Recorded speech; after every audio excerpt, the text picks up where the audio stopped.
गनीमत यह रही कि हालांकि उसके हाथ ने बटन दबाया था, लेकिन ऐसा लग रहा था कि बटन इतने लंबे समय तक इस्तेमाल न होने की वजह से जंग खा गया था। वह अटक गया और तुरंत सक्रिय नहीं हुआ।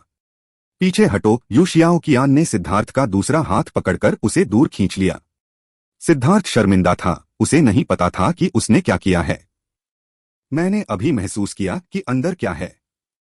शायद हम सर्वोच्च ग्रेड स्वर्गीय स्रोत अर्क प्राप्त करने में सक्षम नहीं होंगे, यू शियाओकियान ने कहा। अपनी आंखें बंद करो। मैं जो महसूस करता हूं उसे संचारित करूंगा। यू शियाओकियान ने सिद्धार्थ के माथे पर 2 उंगलियां दबाईं। उसके दिमाग में एक दृश्य उभरा। पहले तो यह अस्पष्ट था, लेकिन धीरे धीरे स्पष्ट होता गया। उसने एक लंबा और संकरा रास्ता देखा जो पूरी तरह से काले कीड़ों से भरा हुआ था। हर कीट 5 फीट लंबा और पूरी तरह से काला था। उनके 8 पैर थे और आगे की तरफ 2 हुक थे जो ठंडी रोशनी से चमक रहे थे। लाश खाने वाले कीड़े। वे इतने बड़े कैसे हो सकते हैं? सिद्धार्थ को भले ही घुटन महसूस न होती हो, लेकिन इतने सारे कीड़ों को गलियारे में भरा देखकर उसे ठंड का एहसास हुआ। पूरा मार्ग अंत तक उनसे भरा हुआ था। वास्तव में अंत देखना असंभव था। जिस समय वह इस दृश्य से हैरान था, उसी समय वह यू शियाओकियान की क्षमताओं से भी हैरान था। इस पत्थर के द्वार और दीवार में ऐसी संरचनाएं थीं कि उसकी शक्तिशाली आत्मा ऊर्जा भी यह महसूस करने में असमर्थ थी कि इसके परे क्या है। ये बाहरी दुनिया के साधारण शव भक्षण करने वाले कीड़े नहीं हैं। ये गैडफ्लाई चींटियां हैं, जो शव भक्षण करने वाले कीड़ों का एक प्राचीन रूप है। ये अपना सारा जीवन भूमिगत रहते हैं, हवा में मौजूद देत क्यूई को भोजन के रूप में अवशोषित करते हैं। खाने के लिए लाशों के बिना वे हाइबरनेशन अवस्था में चले जाएंगे और फिर भी नहीं मरेंगे। सिद्धांत रूप में वे हमेशा के लिए जीवित रह सकते हैं। उनके पास रैंक नहीं है क्योंकि उन्हें जादुई जानवरों के रूप में वर्गीकृत नहीं किया गया है। वे बस दुनिया के अजीब जीवों में से एक हैं। उनके हुक पर लगा जहर बेहद संक्षारक है और 7वीं रैंक के जादुई जानवर भी, अगर वे भारी कवच वाले जानवर नहीं हैं, तो संक्षारण को रोकने में सक्षम नहीं होंगे। यह चैनल लगभग 30 मील लंबा और 300 मील ऊंचा है। मुझे नहीं पता कि ऐसा इसलिए है क्योंकि उन्हें बहुत अधिक समय दिया गया था, इसलिए उन्होंने प्रजनन किया, लेकिन पूरा चैनल उनसे भरा हुआ है। अगर हमने दरवाजा खोला तो हम उनके द्वारा डूब गए होते, यू शियाओकियान ने कहा। इन गैडफ्लाई चींटियों के शव भक्षण करने वाले कीड़ों से निपटना बहुत मुश्किल था। प्राचीन काल में भी वे अपने आतंक के लिए बेहद प्रसिद्ध थे। वे अनगिनत साधकों के लिए दुःस्वप्न थे, क्योंकि कोई भी उन्हें भड़काना नहीं चाहता था। सिद्धार्थ आहें भरने से खुद को नहीं रोक पाया। काश उसके पास गोरैन जैसा पूरी तरह से सीलबंद कवच होता। यू शियाओकियान के अनुसार इन कीड़ों की आक्रामक शक्ति 6ठी रैंक के जादुई जानवरों से कहीं ज्यादा है। एक ही डंक घातक हो सकता है। तो फिर ऐसा क्यों न हो, मैं उन्हें दूर भगाने का कोई तरीका सोचूंगा, सिद्धार्थ ने कहा। कैसे? मैं यहां एक गड्ढा खोदूंगा और फिर दरवाजा खोलकर कीड़ों की सेना को अंदर ले आऊंगा। फिर तुम अंदर जाओ और खाना ले लो, सिद्धार्थ ने कहा। वह केवल ऐसे अनाड़ी तरीके से ही जा सकता था। अगर पृथ्वी की लौ नींद में नहीं होती तो वह इसका इस्तेमाल हमला करने के लिए कर सकता था। ये कीड़े निश्चित रूप से उससे बचाव करने में सक्षम नहीं होंगे, लेकिन वो लोंग अभी भी दूसरी पृथ्वी की लौ से अपार ऊर्जा को पचा रहा था। थंडर फोर्स के लिए यह इन कीड़ों के खिलाफ बहुत प्रभावी नहीं था। क्या यह वाकई काम करेगा? ये कीड़े बहुत तेज हैं। वे उड़ सकते हैं, यू शियाओकियान ने कहा। चिंता मत करो, मुझे अपनी गति पर पूरा भरोसा है, सिद्धार्थ ने चारों ओर देखा। अचानक वह विशाल मूर्ति के सिर के ऊपर से उड़ गया। वह यू शियाओकियान के छिपने के लिए एक अच्छी जगह की तलाश कर रहा था, लेकिन एक बार जब वह मूर्ति के सिर पर था तो उसने उसमें एक अच्छा सा गड्ढा देखा। वह गड्ढा हेलमेट में बना हुआ था। अगर वह यहाँ छिपती तो जब तक कीड़े मूर्ति के सिर के ऊपर से नहीं उड़ते वे उसे महसूस नहीं कर पाते। यह छिपने के लिए एक बेहतरीन जगह थी। जियाओकियान, जब तक तुम यहाँ छुपोगे मैं सभी कीड़ों को बाहर निकालने की पूरी कोशिश करूंगा। क्या तुम्हें यकीन है कि यह काम करेगा? मुझे लगता है कि यह बहुत जोखिम भरा है, यू शियाओकियान ने कहा। वे कीड़े बहुत शक्तिशाली थे। सिद्धार्थ मुस्कुराया। यू शियाओकियान अभी भी वही यू शियाओकियान थी। वह अविश्वसनीय रूप से विद्वान थी, लेकिन उसका वास्तविक अनुभव दयनीय रूप से कम था। वह अभी भी एक नौसिखिया थी। क्योंकि उसने पहले ही सब कुछ सोच लिया था, इसलिए सिद्धार्थ ने अब और संकोच नहीं किया। उसने अपनी दिव्य भावना को फैलाया और प्रवेश द्वार पर उसने अपनी तलवार ऊपर से काट दी। धमाका! तलवार क्यूई ने छत को नष्ट कर दिया। बाहरी दुनिया सामने आ गई। हालांकि जियाओ जनजाति ने इस जगह को चिन्हित किया था, लेकिन वे यहां नहीं आए थे। दूसरे शब्दों में, यह एक परित्यक्त परीक्षण था। यह सौभाग्य की बात थी कि वे यहां नहीं आए थे, क्योंकि अगर वे यहां आते तो उन्हें पता चल जाता कि यह कोई परीक्षण नहीं बल्कि मौत का जाल था। सिद्धार्थ ने अपनी तलवार से कई बार वार किया, जिससे एक बड़ा रास्ता बन गया, जिससे अगर उन्हें भागने की जरूरत होती तो वे आसानी से भाग सकते थे। रास्ता इतना चौड़ा होना चाहिए था कि अगर कीड़ों का झुंड भी दिखाई दे तो भी वे बाहर निकल सकें। उसने अभी अभी यह सब तैयार किया था कि अचानक उसकी भौहें तन गईं। उसे कुछ महसूस हुआ। उसने यू शियाओ कियान को संदेश भेजा, उसे हिलने डुलने से मना किया और वहीं प्रतीक्षा करने को कहा। वह जमीन से ऊपर उड़ गया और चुपके से चारों ओर देखने लगा। दिशा को भांपते हुए वह भाग निकला। यह एहसास उसे अजीब भी लगा और जाना पहचाना भी। उसे लगा कि वह किसी ऐसे व्यक्ति को महसूस कर रहा है जिसका वह दोस्त है। लेकिन जब वह एक पहाड़ पार कर रहा था तो उसने एक ऐसी आकृति देखी जिसे देखकर वह दंग रह गया। हुआंग जुन्मो। यह व्यक्ति वास्तव में ब्लडकिल हॉल का नंबर 1 विशेषज्ञ था। वह अपने हाथ में एक नक्शा देख रहा था, कुछ खोज रहा था। मुझे मिल गया। सिद्धार्थ चुपके से पीछे की ओर बढ़ा। उसने जमीन का रंग बदलने के लिए कुछ औषधीय पाउडर फैलाए। यह जल्दी से रंग बदलने लगा और एक सामान्य निरीक्षण के अनुसार ऐसा लगेगा कि यहां हजारों साल से कोई नहीं आया है। फिर उसने फ्लाइंग रेनबो निकाला। रोशनी की एक किरण आसमान में उड़ी और फिर वापस लौट आई। वह मिश्रण में कुछ और तत्व डालने ही वाला था कि उसे हुआंग जुन्मो की हरकत का एहसास हुआ। हालांकि वह उसे देख नहीं पाया, लेकिन वह जानी पहचानी अनुभूति उसके करीब आ रही थी। वह एहसास हुआंग जुन्मो की तलवार से आया था। जब उसने सिद्धार्थ पर वार किया था तब उसकी तलवार उसके खून से रंगी हुई थी। किसी अज्ञात कारण से वह अपने खून के प्रति बेहद संवेदनशील था। वह वास्तव में इसी वजह से हुआंग जुन्मो को महसूस कर पाया था। यह नियति थी। सिद्धार्थ इस अवसर को कैसे हाथ से जाने दे सकता था। उसने अपने सारे छिद्र बंद कर लिए और एक बार फिर औषधीय पाउडर बिखेर दिया, जिससे हवा में बची हुई गंध मिट गई। वह अपने पीछे कोई सुराग नहीं छोड़ सकता था। हुआंग जुन्मो जैसा शीर्ष हत्यारा छोटी सी गलती को भी तुरंत पहचान लेता था। यह सब पूरा करने के बाद सिद्धार्थ भूमिगत चौक में वापस आ गया। रास्ते में उसने लगातार औषधीय पाउडर छिड़के, जिससे उसकी और यू शियाओ कियान की आभा छिप गई। जियाओ कियान, अपने रोमछिद्र बंद करो। जरा सी भी आभा बाहर मत आने दो। मेरी बात मानो, हम एक अनमोल व्यक्ति से मिले हैं। उसने बार बार उसे चेतावनी दी कि वह खुद को पूरी तरह से छिपाए रखे। फिर उसने ईस्टर्न वेस्टलैंड बेल से पूछा, वरिष्ठ, मेरी मदद करो। यह बस एक छोटी सी बात है। यह क्या है? यह वास्तव में आपके लिए एक मामूली बात है। हुआंग जुन्मो भूमिगत होकर उड़ गया। अभी अभी उसने यहां से आती हुई रोशनी की एक झिलमिलाहट देखी थी। हालांकि उसने इसे स्पष्ट रूप से नहीं देखा था, फिर भी वह उड़कर ऊपर आ गया था। जैसे ही वह वहां पहुंचा, उसने भूमिगत गुफा को देखा और सावधानी से अंदर घुस गया। वह लगातार इधर उधर देखता रहा, साथ ही जमीन पर पैरों के निशानों पर भी ध्यान दे रहा था। सिद्धार्थ ने शरारती अंदाज में हंसते हुए कहा, यह सौभाग्य की बात है कि वह पहले से ही तैयार होकर आया था और उसने सभी निशान छिपा दिए थे। अगर लोगों के आने के संकेत भी थे तो वे बहुत पुराने लग रहे थे। कोई सुराग नहीं था। अमर दांव पारलौकिक है, जबकि सभी जीवित चीजों में सांसारिक परेशानियां हैं। भाग्य नश्वर दुनिया में मौजूद है और अमूल्य खजाने केवल भाग्यशाली लोगों के हैं। हुआंग जुन्मो अभी अभी प्लाजा में दाखिल हुआ था कि तभी एक प्राचीन आवाज पूरे कमरे में गूंज उठी। इसमें एक चौंकाने वाला वजन था, मानो हर शब्द मठ के मंदिर की घंटी की आवाज हो जो लोगों के दिलों को झकझोर रही हो। यह देवताओं की शिक्षाओं की तरह था, जिसका कोई भी अपमान करने की हिम्मत नहीं करेगा। ये शब्द सिद्धार्थ के मुंह से निकले। हालांकि ईस्टर्न वेस्टलैंड बेल कुछ विशेष प्रभाव जोड़ रही थी। यहां तक कि यू शियाओ कियान भी दंग रह गई। उसे समझ नहीं आया कि क्या हो रहा है। वे दोनों मूर्ति के सिर पर बने अवकाश में छिपे हुए थे।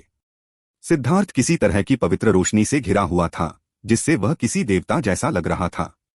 वह कुछ विचारोत्तेजक और गहन बौद्ध रूपक सुना रहा था। छोटा दोस्त, तुम वाकई प्रतिभाशाली हो।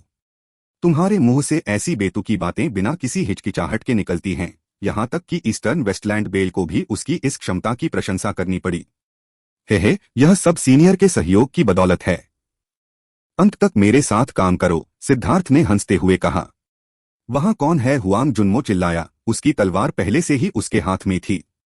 यह भगवान, महान आत्मा, भगवान के अधीनस्थ 7वें दिव्य जनरल हुयो नियादिनिदे हैं, सिद्धार्थ ने कहा। हुआंग जुन्मो का दिल कांप उठा। वह उस विशाल मूर्ति को घूरता रहा, कुछ भी नहीं बोला। उसे यकीन ही नहीं हो रहा था कि उसके सामने खड़ी यह मूर्ति जीवित है। लेकिन अपने शुरुआती अविश्वास के बाद उसने उस आवाज में दिव्य आकर्षण और अमर दाव को सुना। कोई भी इंसान ऐसी आवाज नहीं निकाल सकता था। शिष्य हुआंग जुन्मो है। नमस्कार वरिष्ठ हुयो नियादिनिदे। कृपया मेरे पिछले अपराध के लिए मुझे क्षमा करें, हुआंग जुन्मो ने सिर झुकाया। सिद्धार्थ ने जो दिव्य नाम सोचा था वह बहुत अजीब लग रहा था। अगर हुआंग जुन्मो की याददाश्त बहुत अच्छी न होती तो उसके लिए इसे दोहराना संभव नहीं होता। तुम इस भगवान के सामने घुटने नहीं टेक रहे हो? तुम जरूर कपटी और अनादरपूर्ण हो। मेरे खजाने के साथ तुम्हारा कोई भाग्य नहीं है। भले ही तुम एनपुरा के शिष्य हो, नियम नहीं तोड़े जा सकते। शुरू में सिद्धार्थ को एहसास हुआ कि वह अपनी जुबान फिसलने वाला था और कहने वाला था कि वह ब्लडकिल हॉल से है। लेकिन अचानक उसे अपनी गलती का एहसास हुआ और उसने बात करना बंद कर दिया। सौभाग्य से ईस्टर्न वेस्टलैंड बेल ने बोलने के लिए उसकी जगह ले ली थी। एनपुरा नाम सुनकर हुआंग जुन्मो चौंक गया। यह नाम बेतरतीब ढंग से नहीं बोला जा सकता था।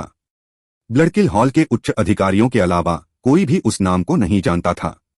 यहां तक कि उसने भी इसे सुनने की योग्यता आधे साल पहले ही अर्जित की थी। हुआंग जुन्मो तुरंत जमीन पर घुटनों के बल बैठ गया और दंडवत प्रणाम किया। शिष्य ने बहुत बुरा व्यवहार किया। कृपया मुझे माफ कर दो। हाँ, बुरा नहीं है, बुरा नहीं है। हुआंग जुन्मो को अपने सामने झुकते देख सिद्धार्थ पूरी तरह से संतुष्ट महसूस कर रहा था। वह वास्तव में एक दुष्ट व्यक्ति था। बुरा नहीं कहकर उसका मतलब था कि हुआंग जुन्मो आज्ञाकारी था, लेकिन उसने कुछ और नहीं कहा। इसलिए हुआंग जुन्मो ने उठने की हिम्मत नहीं की। वरिष्ठ शिष्य, केवल संयोगवश। इसमें कोई दुर्घटना नहीं थी। यह स्वामी ही था जिसने तुम्हें यहां खींचा था। मैं तुम्हें कुछ सौभाग्य देने के लिए तैयार हूं, सिद्धार्थ ने कहा। बहुत धन्यवाद सीनियर। क्या तुम जानते हो कि मैंने तुम्हें अपनी ओर आकर्षित करने के लिए एक प्रकटीकरण क्यों जारी किया? शिष्य को नहीं पता। अब जाकर हुआंग जुन्मो को एहसास हुआ कि उसने जो रोशनी देखी थी वह इस दिव्य सेनापति द्वारा छोड़ी गई थी। उसकी सतर्कता काफी कम हो गई। नीचे देखो और अपनी परछाई को देखो। हुआंग जुन्मो ने नीचे देखा। 8 पत्थर के दरवाजों पर लगे रून की रोशनी में उसके चारों ओर एक बेहद धुंधली छाया थी। जो लोग दिव्य महल में प्रवेश करेंगे वे अमर प्रकाश से प्रकाशित होंगे। छाया आत्मा का प्रक्षेपण है। इससे पता चलता है कि आपका कोई भाग्य है या नहीं। सघन आत्मा वाले लोगों का कोई संबंध नहीं होता, लेकिन हल्की आत्मा वाले लोगों का होता है। आपकी आत्मा हल्की है, बहुत हल्की।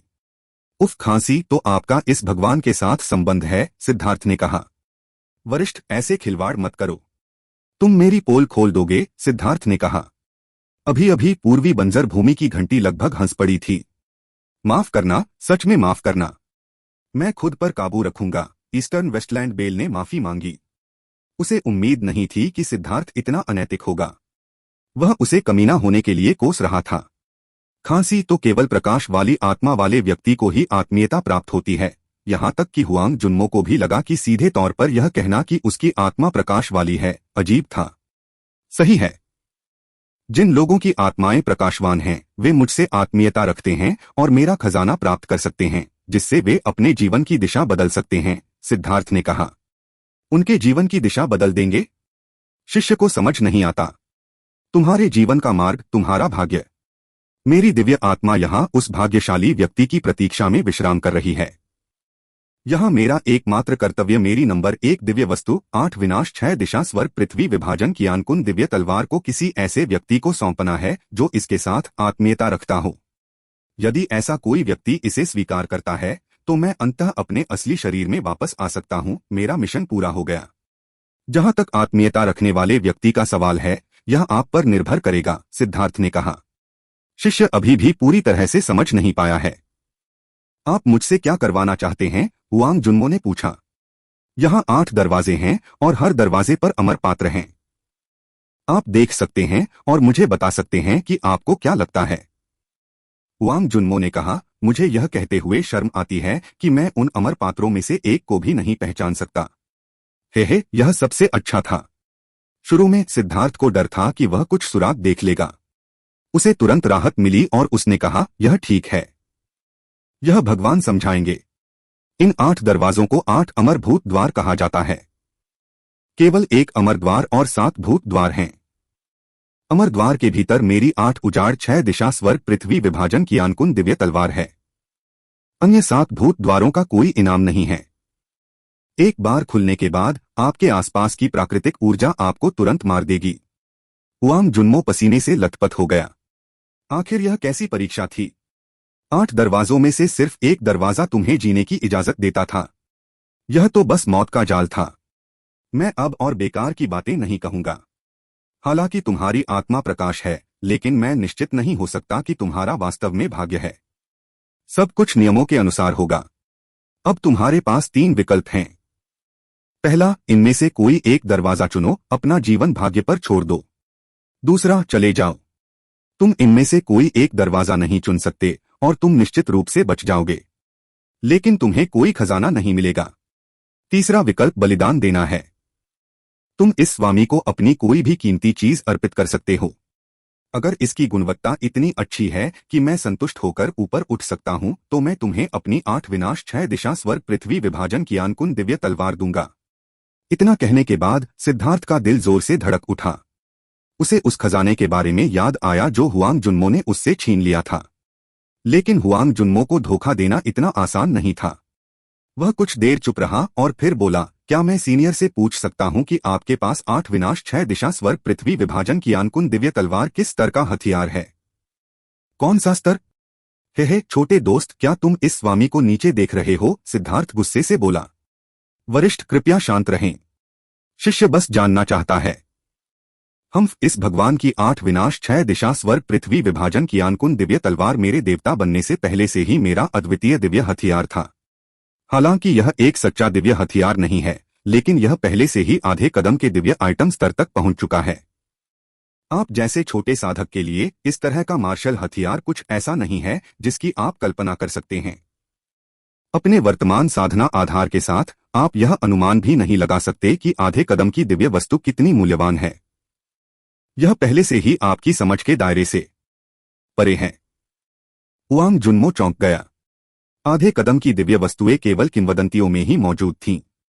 हालांकि उसने सुना था कि मार्शल हेवन कॉन्टिनेंट में दिव्य वस्तुएं हैं, लेकिन वे केवल किंवदंतियां थीं। वे उसके वर्तमान स्तर से बहुत दूर थीं। आधे कदम की दिव्य वस्तु वास्तव में ऐसी चीज नहीं थी जिसे उसके स्तर का कोई व्यक्ति प्राप्त कर सके। हालांकि लोग हमेशा लालची होते थे। शिष्य बलि देने को तैयार है।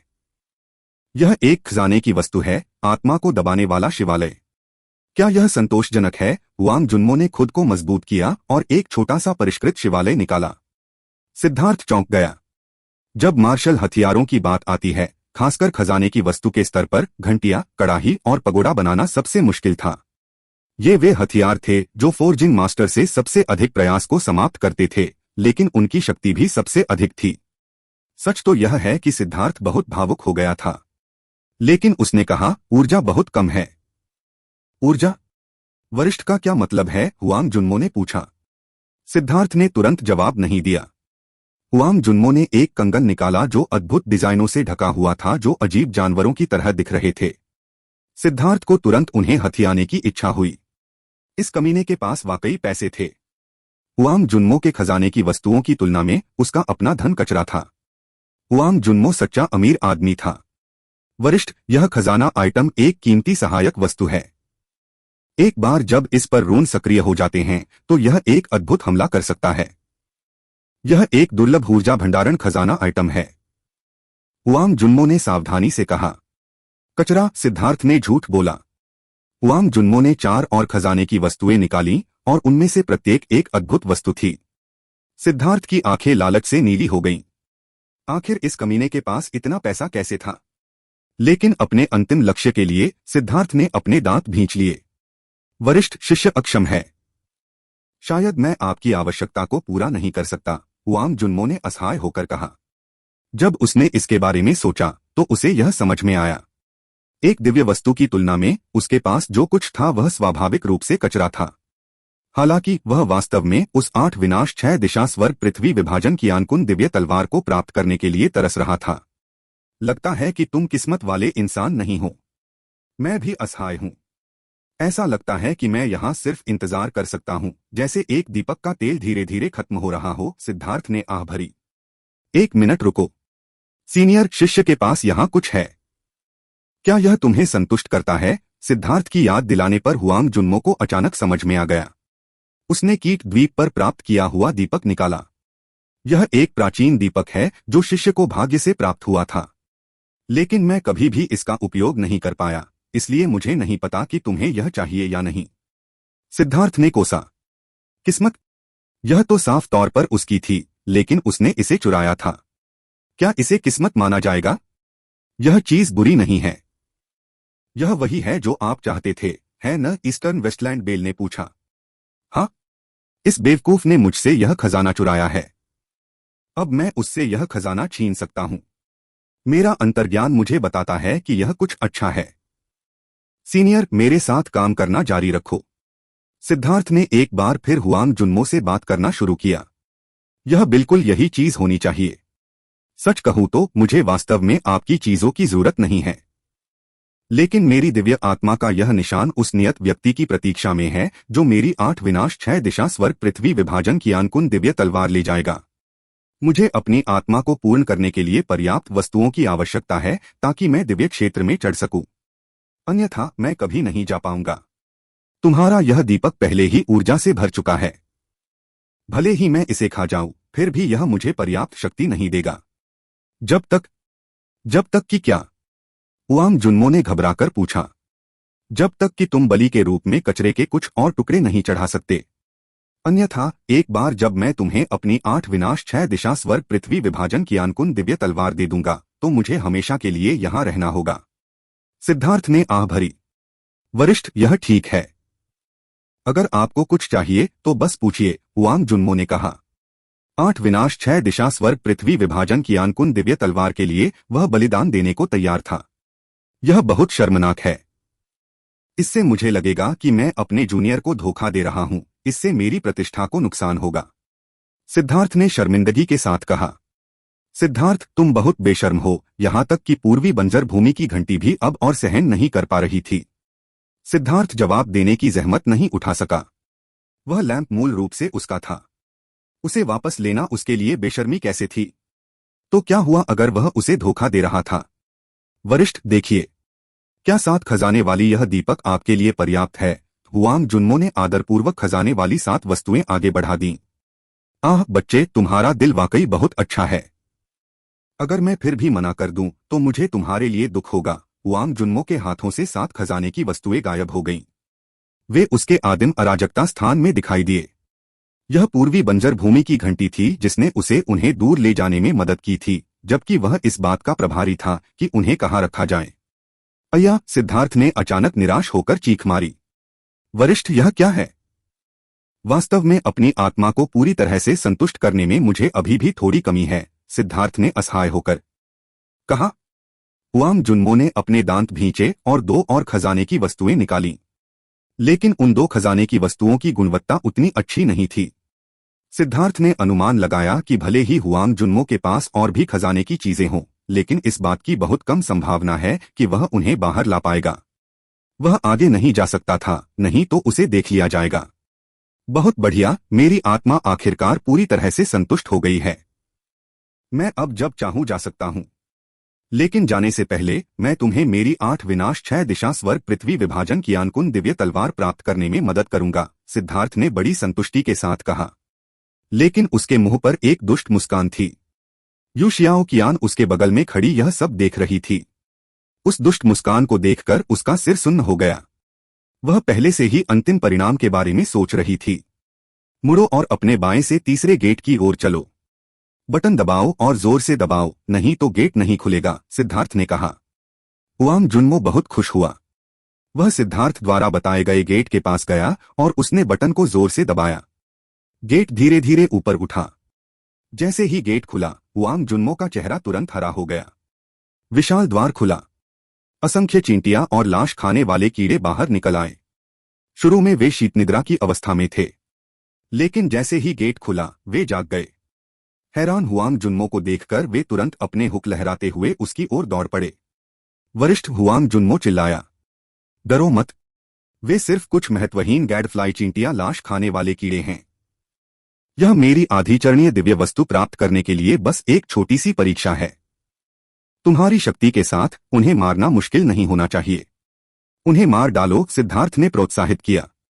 हुआंग जुन्मो ने इस बारे में सोचा और उसे लगा कि यह बात सही है। वह कई परीक्षण क्षेत्रों से गुजरा था और किसी भी परीक्षण में जहां आप खजाने प्राप्त कर सकते थे वहां पहरेदारों की जरूरत होती थी। उसकी तलवार हवा में नाच रही थी। तलवार क्यूई ने एक विशाल जाल बनाया। जो भी कीट तलवार क्यूई को छूता वह उड़ जाता। यह व्यक्ति बहुत शक्तिशाली है, यू शियाओ कियान चौंक गई।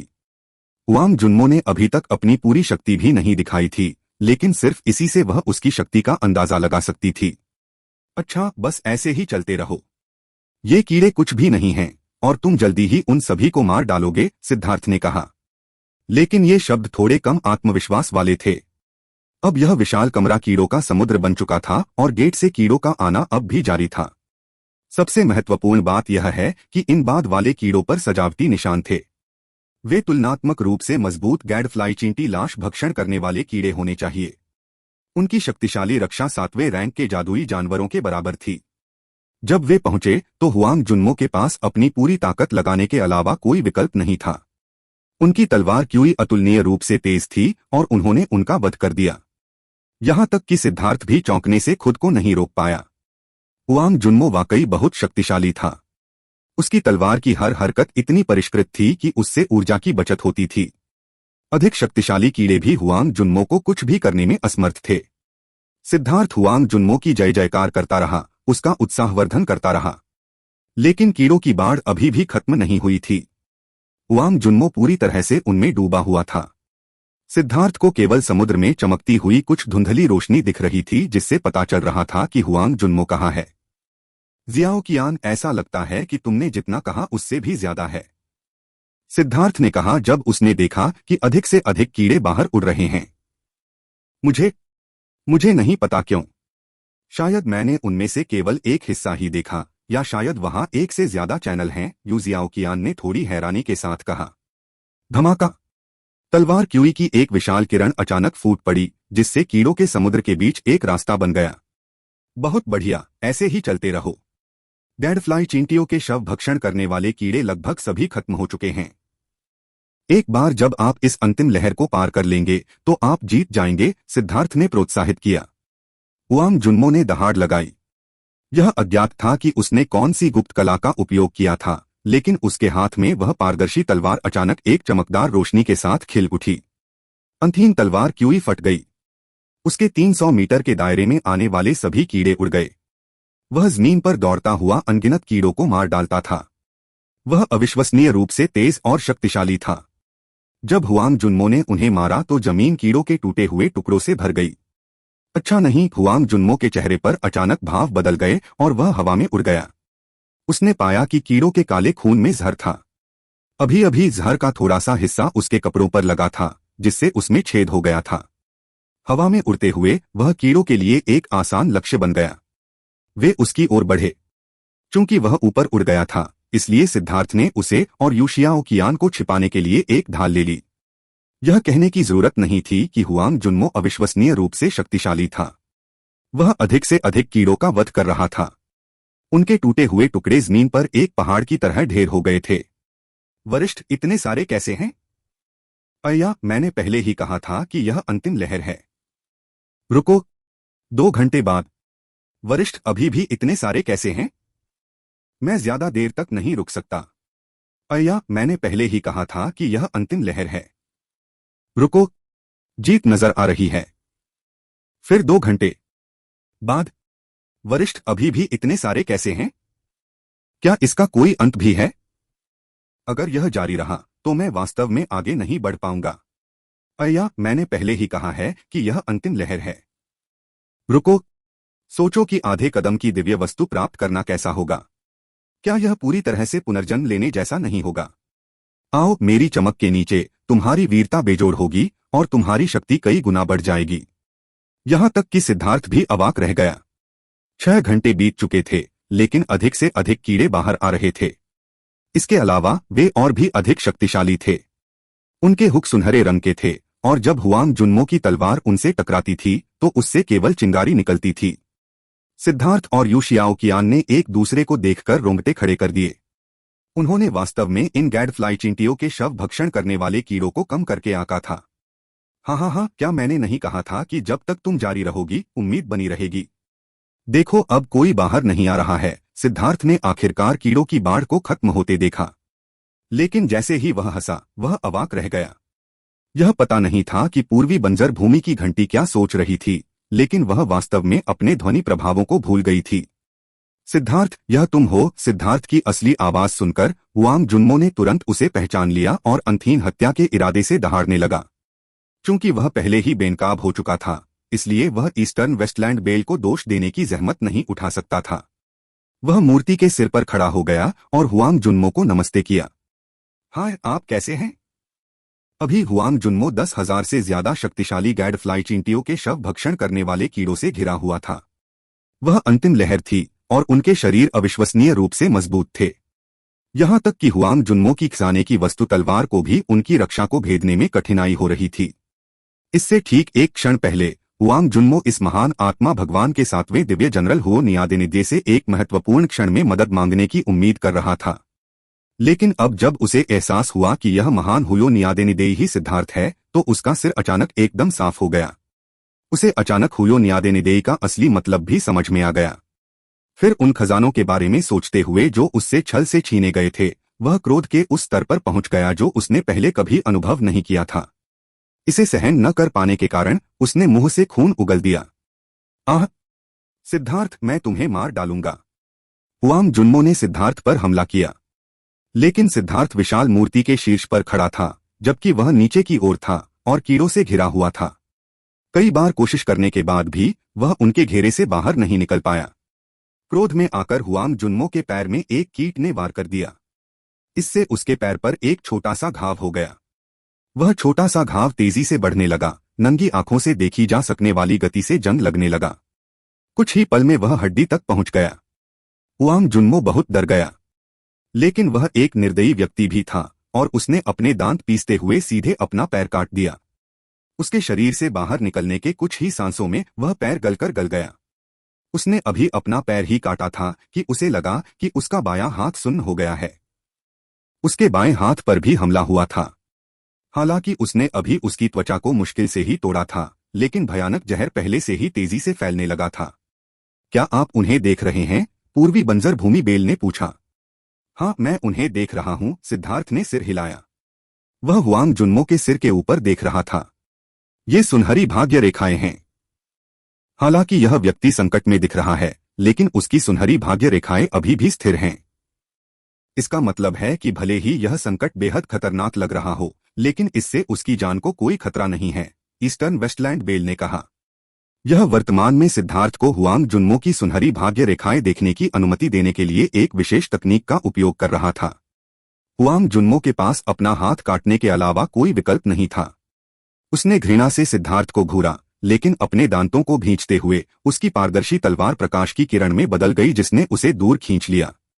जहां भी वह रोशनी जाती, वे कीड़े उड़कर बिखर जाते।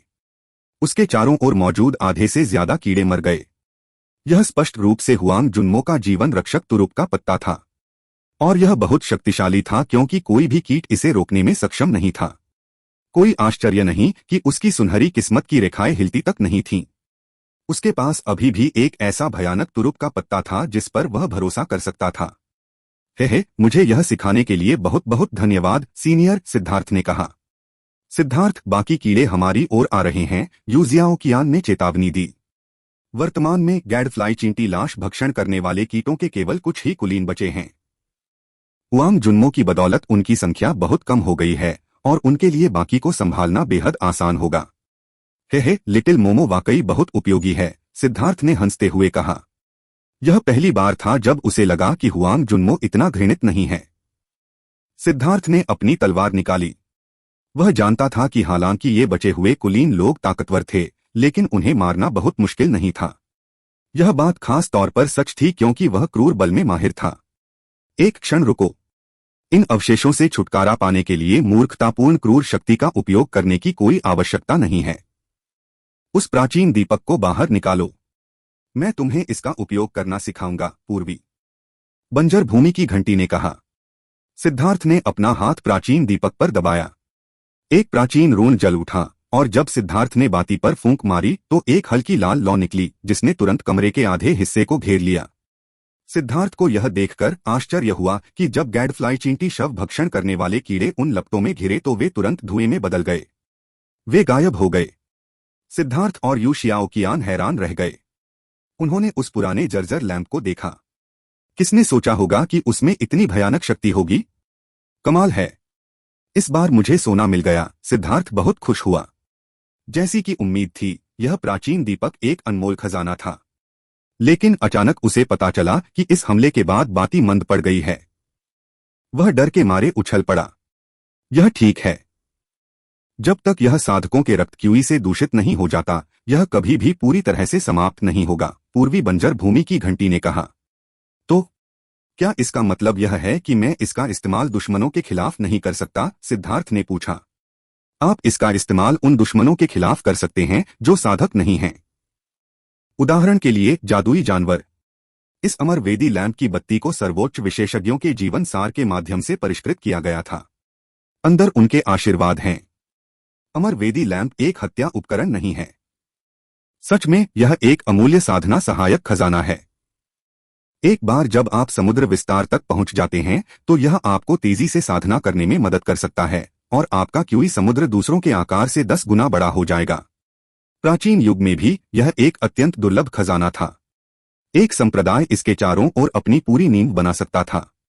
और यह केवल समुद्र विस्तार क्षेत्र के लिए ही उपयोगी नहीं है। फाउंडेशन फोर्जिंग क्षेत्र में यदि आपके पास इसकी सहायता है तो आपके अमर प्लेटफॉर्म की नींव अतुलनीय रूप से स्थिर होगी। सिद्धार्थ, आपने वास्तव में इस बार एक अद्भुत खजाना प्राप्त किया है। ऐसा लगता है कि आपके भाग्य ने बेहतर के लिए एक मोड़ ले लिया है, पूर्वी बंजर भूमि की घंटी ने प्रशंसा की।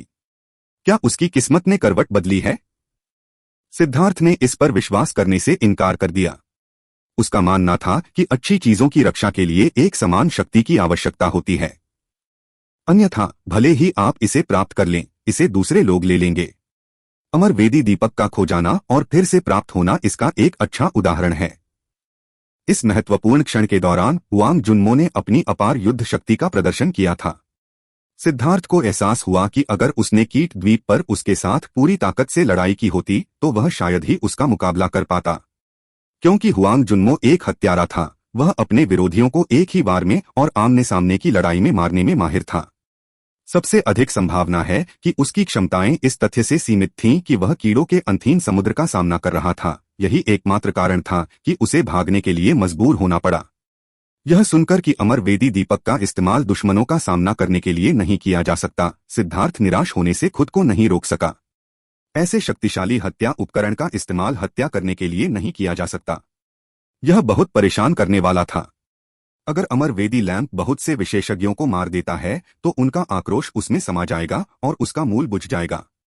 फिर यह कचरा बन जाएगा, ईस्टर्न वेस्टलैंड बेल ने कहा। सिद्धार्थ को तुरंत याद आया कि कैसे कीट द्वीप पर कीटों ने साधकों को मारने से पहले उन्हें दीपक के पास खींचा था। तो उनका लक्ष्य वास्तव में बाती को बुझाना था। अभी के लिए अमर वेदी दीपक को हटा दो। इसने बहुत अधिक आक्रोश को अवशोषित कर लिया है और इसे आराम की आवश्यकता है। जहां तक तुम्हारी पृथ्वी ज्वाला का सवाल है, यह सुप्त अवस्था में है और उस आक्रोश को बाहर निकालने में मदद नहीं कर सकती। अभी इसका उपयोग करना अच्छा नहीं है। मैं तुम्हें बाद में अपनी साधना में मदद करने के लिए इसका उपयोग करना सिखाऊंगा। सिद्धार्थ ने गंभीरता से दीपक को दूर रख दिया। यह खजाना बहुत कीमती था। यह अमर पथ पर आने के बाद से उसकी सबसे बड़ी फसल थी और ड्रैगन ब्लड लीजन के भविष्य के उत्थान की नींव होगी। चलो चलें। लिटिल मो ने पहले ही दरवाजा खोलने में हमारी मदद की है। हम उसकी दयालुता पर खरा उतरने में विफल नहीं हो सकते, सिद्धार्थ ने हंसते हुए कहा। लिटिल मो कौन है? यू जियाओकियान ने पूछा। यह वह अच्छा व्यक्ति है जिसने हमें उन सभी कीड़ों को मारने में मदद की, सिद्धार्थ ने हंसते हुए कहा। सिद्धार्थ, तुम सच में बहुत बुरे हो। यू शियाओकियान भी अपनी हंसी नहीं रोक पाई। सिद्धार्थ ने उसे बहुत पहले ही बता दिया था कि हुआंग जुन्मो के साथ क्या हुआ था। इस बार सिद्धार्थ ने उसे बुरी तरह धोखा दिया था। उसने न केवल अपने बहुत से खजाने खो दिए थे, बल्कि वह अपनी आधी जान बचाकर भागा था। यह अज्ञात था कि क्या वह भागना बंद करने के बाद गुस्से से पागल हो जाएगा। वे दोनों गलियारे में दाखिल हुए और अंदर कीड़े मकोड़ों के कई शव देखकर हैरान रह गए। हालांकि वे असली कीड़े नहीं थे, बल्कि उनके पिघलने के परिणाम थे। अंत में जो बेहतरीन कीड़े बाहर आए थे, उन्हें ऐसी शक्ति प्राप्त करने के लिए किसी तरह के कायापलट का अनुभव करना पड़ा होगा। वे 7वें दर्जे के जादुई जानवरों के बराबर थे। गलियारे से एक घिनौनी बदबू आ रही थी, लेकिन सिद्धार्थ और यू शियाओकियान ने इसे सहन कर लिया। अगर वे अपने छिद्र बंद कर लेते और सांस लेना बंद कर देते तो इससे उनकी आध्यात्मिक धारणा में तेजी से गिरावट आती। ऐसी खतरनाक जगह पर ऐसा करना मूर्खतापूर्ण था। कोई आश्चर्य नहीं, वे दोनों 300 मीटर आगे बढ़े तो उन्हें आगे कई नाले दिखाई दिए। हर नाला इतना लंबा था कि वे उसका अंत नहीं देख पा रहे थे। यही कारण था कि वहां इतने सारे कीड़े थे। ये सभी नाले कीड़ों से भर गए थे। कितनी अजीब बात है। इतने सालों तक बिना भोजन या पानी के रहने के बाद ये कीड़े कैसे जीवित रहे, सिद्धार्थ ने आश्चर्य जताया। गडफ्लाई चींटी लाश भक्षण करने वाले कीड़े एक विशेष भ्रष्ट कीट हैं। किंवदंती के अनुसार वे उन जहरीले कीड़ों में से एक हैं जिन्हें भ्रष्ट भगवान ने अपने शरीर से पाला है। भ्रष्ट भगवान के आशीर्वाद से वे हमेशा के लिए जीवित रह सकते हैं। हालांकि यह सिर्फ एक किंवदंती है जिस पर भरोसा नहीं किया जा सकता, लेकिन वास्तव में उनकी पीठ पर एक विशेष रून है जो डेथ क्यूई को अवशोषित कर सकता है।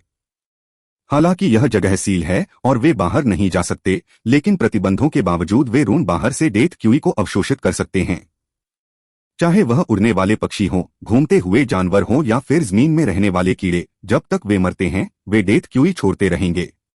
गडफ्लाई चींटी लाश भक्षण करने वाले कीड़े उस डेथ क्यूई को विकसित होने और प्रजनन के लिए अवशोषित करते हैं।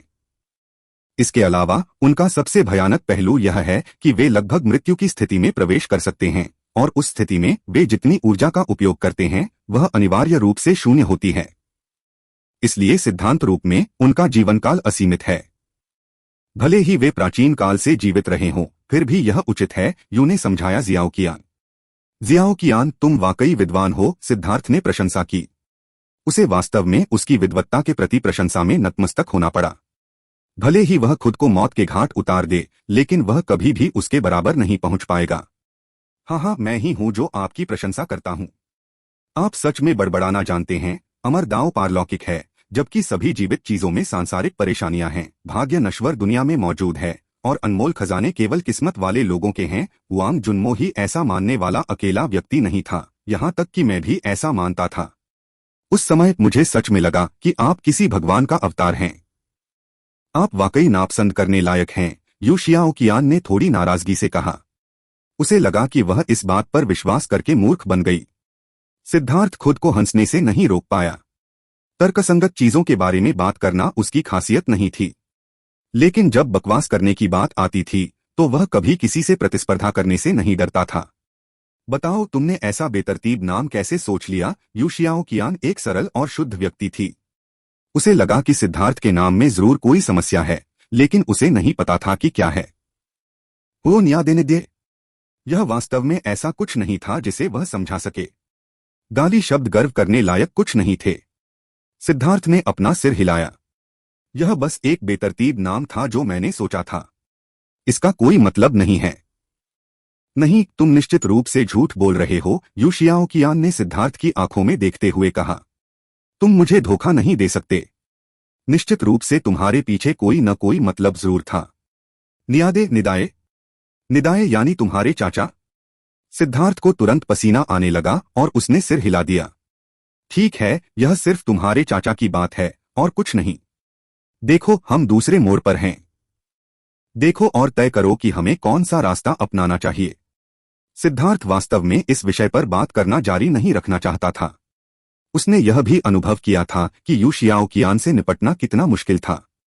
उसके पास एक तरह की सहज आध्यात्मिक समझ थी जिससे वह बता सकती थी कि लोग कब झूठ बोल रहे हैं। यह अजीब था। इस तरह वे दोनों आगे बढ़ते रहे, उनके पैरों के नीचे कीड़ों के छिलके चटक रहे थे। वे पहले ही 4 चक्कर लगा चुके थे और इस घुमावदार गुफा को देखकर उन्हें आखिरकार समझ में आ गया कि वहां इतने सारे कीड़े क्यों थे। हम पहुंच गए हैं, वे आखिरकार चैनल के अंत तक पहुंच गए। उनके सामने रोशनी का 3 मीटर का दरवाजा था। सिद्धार्थ ने इस बारे में सोचा और यू शियाओकियान को पहले प्रवेश करने देने का फैसला किया। इस तरह के अज्ञात खतरे का परीक्षण उसे पहले ही कर लेना चाहिए था, लेकिन उसकी बदकिस्मती के कारण उसके लिए ऐसा करना उचित नहीं था। इसलिए उसने पहले यू शियाओकियान को भेजा। यू शियाओकियान के प्रवेश करते ही वह उसके पीछे पीछे चला गया।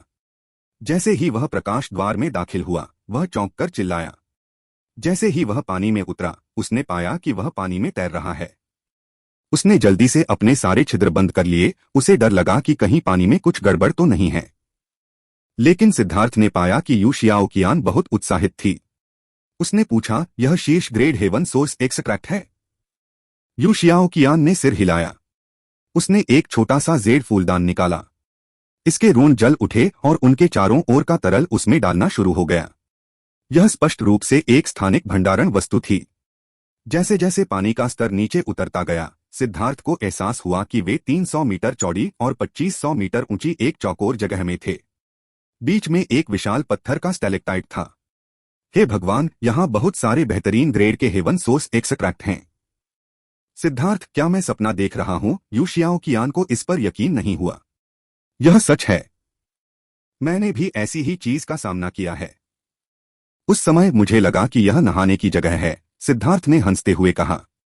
उस समय की अपनी अज्ञानता के बारे में सोचते हुए उसे शर्मिंदगी महसूस हुई। सिद्धार्थ, तुम सच में मेरे लिए किस्मत के सितारे हो। यू शियाओकियान अब बहुत भावुक हो गई थी और उसने सिद्धार्थ को कसकर गले लगा लिया। यह सर्वोच्च श्रेणी का स्वर्ग स्रोत अर्क उसकी मूल शैतान जाति के लिए अत्यंत महत्वपूर्ण था। यह बिना किसी कमी के उनकी समग्र प्रतिभा को बढ़ा सकता था। यह व्यावहारिक रूप से एक दिव्य अमृत था। यह सब सर्वोच्च ग्रेड हेवन सोर्स एक्सट्रैक्ट प्राप्त करके वह अतुलनीय रूप से उत्साहित थी। उसने वहीं थोड़ा सा पी लिया, तुरंत पूरी तरह से तरोताजा महसूस किया। यहां तक कि उसकी आध्यात्मिक शक्ति भी बढ़ गई, जिससे वह इतनी उत्साहित हो गई कि वह एक खुश बच्ची की तरह लग रही थी। एक बार जब वह थोड़ा शांत हो गई, तो वे 8 द्वारों वाले मूल प्लाजा में लौट आए। अन्य 7 द्वारों पर भी उनके अंतिम पुरस्कार के रूप में स्वर्ग स्रोत अर्क था, लेकिन उनकी गुणवत्ता खराब थी। इसके अलावा प्रत्येक गेट के पीछे प्रत्येक चैनल भी गैडफ्लाई चिंटियों के शव भक्षण करने वाले कीड़ों से भरा हुआ था। उनके लिए उन सभी कीड़ों से लड़कर खतरे का जोखिम उठाना इसके लायक नहीं था। वे दोनों भूमिगत गुफा से बाहर निकल गए। उन्होंने थोड़ी देर आराम किया, जबकि यू शियाओकियान ने अपनी शक्ति बढ़ाने के लिए स्वर्ग स्रोत अर्क का उपयोग किया। सिद्धार्थ ने पाया कि यू शियाओकियान की ऊर्जा बहुत खास थी। यह किसी भी अन्य साधक की ऊर्जा से अलग थी जिसे उसने कभी देखा था। लेकिन वह सर्वोच्च श्रेणी का स्वर्ग स्रोत अर्क उसके अंदर की उस अजीब ऊर्जा को शुद्ध करने और बढ़ाने में सक्षम था। यह मूल शैतान जाति के लिए एक खजाने की तरह था। जब वह ध्यान की अवस्था से जागी, तो सिद्धार्थ ने उसे एक चीज दी। लो, एक फल खाओ। जब यू शियाओकियान ने फल खाया, तो वह दंग रह गई, क्योंकि उसने अचानक देखा कि उसकी मूल ऊर्जा के अलावा उसके शरीर के भीतर एक अन्य प्रकार की ऊर्जा प्रकट हुई थी। जब उसने उस ऊर्जा को प्रसारित किया, तो न केवल वह संसार द्वारा प्रतिबंधित नहीं हुई, बल्कि उसे उससे एक प्रकार का आशीर्वाद भी प्राप्त हुआ, जिससे उसकी अपनी शक्ति बढ़ गई। सिद्धार्थ, यह कौन सा फल है? यू शियाओकियान पूरी तरह से हैरान थी। इस दुनिया में स्वर्ग को चुनौती देने वाला ऐसा अस्तित्व कैसे हो सकता है? मैं इसे स्वर्गीय दांव फल कहता हूँ। यह मेरे रहस्यों में से एक है, इसलिए कृपया इसे दूसरों से छिपाएं, सिद्धार्थ ने कहा। मैं कसम खाता हूं कि मैं किसी को नहीं बताऊंगा। मैं अपनी मां को भी नहीं बताऊंगा, यू शियाओकियान ने गंभीरता से कहा, जब उसने देखा कि वह कितना गंभीर था। शियाओकियान, मुझे खेद है। ऐसा नहीं है कि मुझे तुम पर भरोसा नहीं है, लेकिन यह स्वर्गीय दांव फल बहुत महत्वपूर्ण है। मेरे पास सतर्क रहने के अलावा कोई विकल्प नहीं है, सिद्धार्थ ने कहा। मुझे पता है और मैं समझती हूँ। मेरे साथ इतना महत्वपूर्ण रहस्य साझा करने के लिए धन्यवाद, यू शियाओकियान ने सिद्धार्थ का हाथ पकड़ते हुए कृतज्ञतापूर्वक कहा। उसने सिर हिलाया। जब तक यू शियाओकियान ने उसे परेशान नहीं किया कि उसके पास ऐसी चीज कैसे है, तब तक वह निश्चिंत था। तो फिर तुम्हारा लाभ कैसा है? यू शियाओ कियान खड़ी हुई और हाथ की मुहर बनाई। उसके पीछे एक बड़ी छवि दिखाई दी। वह छवि एक फूल की तरह लग रही थी, लेकिन फूल नहीं थी। यह फूल और पत्ती के बीच का मिश्रण लग रहा था। यह बेहद विचित्र था। यू शियाओ कियान से एक शक्तिशाली आभा फूट पड़ी जो सीधे बादलों में उड़ गई। उसी समय अंतरिक्ष उसके चारों ओर गड़गड़ाहट करने लगा। क्या शक्तिशाली आभा है, सिद्धार्थ चौंक गया। यू शियाओ कियान बेहद शक्तिशाली थी। यह उसकी नई स्वर्गीय दाव ऊर्जा पर उसका शुरुआती नियंत्रण था और वह स्पष्ट रूप से इसका उपयोग करने से अपरिचित थी। हालांकि इस आभा ने दिखाया कि वह उससे कहीं ज्यादा शक्तिशाली थी जितना उसने सोचा था। यू जियाओ कियान ने 3 बार अपनी उंगली उठाई और तलवार क्यूई की 3 किरणें निकली। दूर एक पहाड़ में 3 छेद दिखाई दिए। फिर वह ढह गया, जिससे सिद्धार्थ को झटका लगा। कुछ ही सांसों में यू शियाओ कियान एक अपरिचित ऊर्जा के साथ इस तरह के हमले को जारी करने में कामयाब रही थी। उसकी समझने की क्षमता लगभग भयानक थी।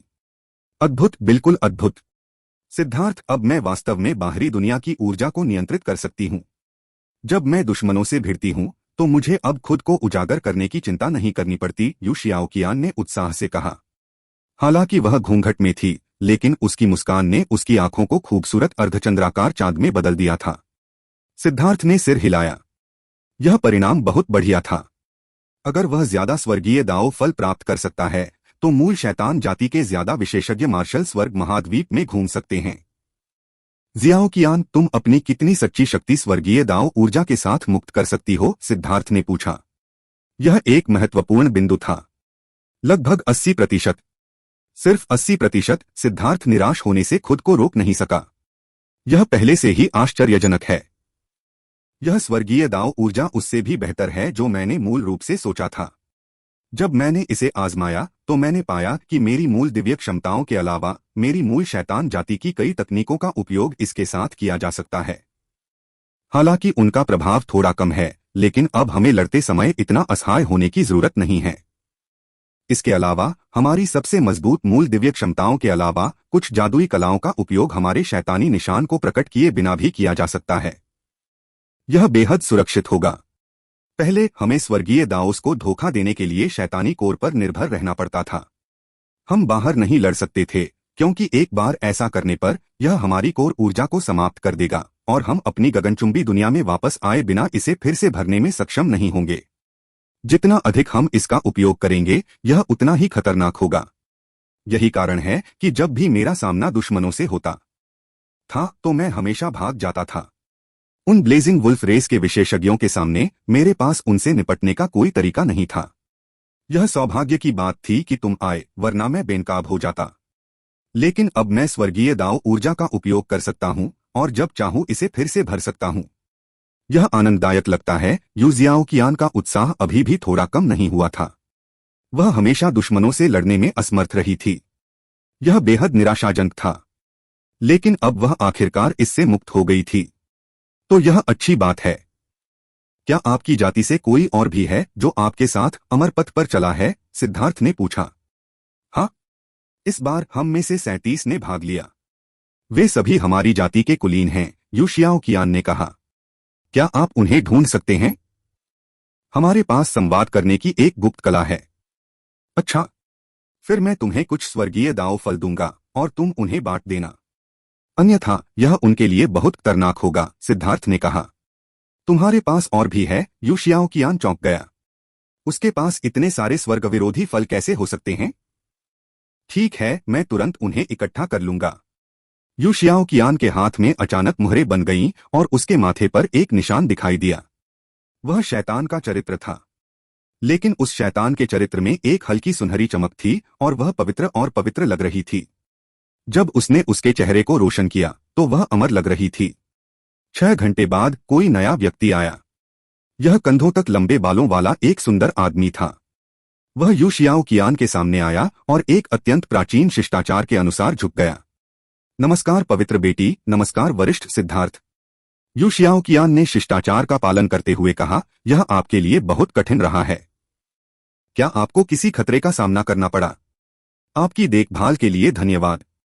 शिष्य को बस कुछ छोटी मोटी परेशानियों का सामना करना पड़ा, जिसमें बताने लायक कुछ भी नहीं था। यह देखकर कि सिद्धार्थ थोड़ा अचंभित था, यू शियाओकियान मुस्कुराई और बोली, आपको इसे अजीब मानने की जरूरत नहीं है। मूल शैतान जाति में हर कोई अब आपको पहचानता है। वरिष्ठ सिद्धार्थ, आपकी उदारता के लिए बहुत बहुत धन्यवाद। अन्यथा हमारे पास गगनचुंबी दुनिया को छोड़कर अपनी जाति की सेवा करने का कोई रास्ता नहीं होता। उस व्यक्ति ने एक बार फिर सिद्धार्थ की ओर सिर झुकाया। सिद्धार्थ को बहुत अजीब लगा। उसने भी जल्दी से अपनी मुट्ठियां भींच लीं। वह अजीब सा झुकने वाला रूप बहुत खास था और वह उसकी नकल नहीं कर पाया। यू जियाओकियान हंसी, सिद्धार्थ, आपको इतना विनम्र होने की जरूरत नहीं है। सिद्धार्थ ने सिर हिलाया और सीधे उस व्यक्ति को रैंक 2 स्वर्गीय दांव फल दे दिया। उस व्यक्ति ने यू शियाओकियान की ओर देखा और उसे प्राप्त करने से पहले उसे सिर हिलाते हुए देखा। पहले के बाद दूसरा व्यक्ति भी जल्दी से आ गया, फिर तीसरा और चौथा। सिद्धार्थ इस कुशलता से चौंक गया। सिर्फ एक दिन में ही उनमें से ज्यादातर लोग इकट्ठा हो गए थे। उनके पास कोई ऐसी गुप्त तकनीक होनी चाहिए थी जिससे वे बड़ी खाई को पार कर सकें, नहीं तो वे इतनी जल्दी यहां नहीं पहुंच पाते। जब सभी लोग इकट्ठे हुए तो उनमें से केवल 32 ही बचे थे। यू शियाओकियान की आंखों में उदासी दिखाई दी। बाकी 5 लोग स्पष्ट रूप से गिर गए थे। पवित्र बेटी, दुखी मत हो। वे हमारी जाति के लिए मर गए और वे हमारे सम्माननीय योद्धा थे, एक महिला ने सांत्वना दी। यू शियाओकियान ने सिर हिलाया। वह इतनी दुखी इसलिए थी क्योंकि वे गिरे हुए योद्धा इसलिए नहीं मरे थे क्योंकि वे अपने विरोधियों जितने शक्तिशाली नहीं थे। वे मूल शैतान जाति का रहस्य बनाए रखने के लिए मरे थे, इसलिए मरे क्योंकि उन्होंने अपनी असली शक्ति का खुलासा नहीं किया था। अपनी पहचान उजागर न होने के लिए उन्होंने मरना चुना। यही बात यू शियाओकियान को सबसे बुरा महसूस करा रही थी। वे सम्मान के पात्र सच्चे योद्धा थे। 3 दिन बाद उन सभी ने स्वर्गीय दांव फल खा लिए और दूसरे दर्जे के दिव्य बन गए।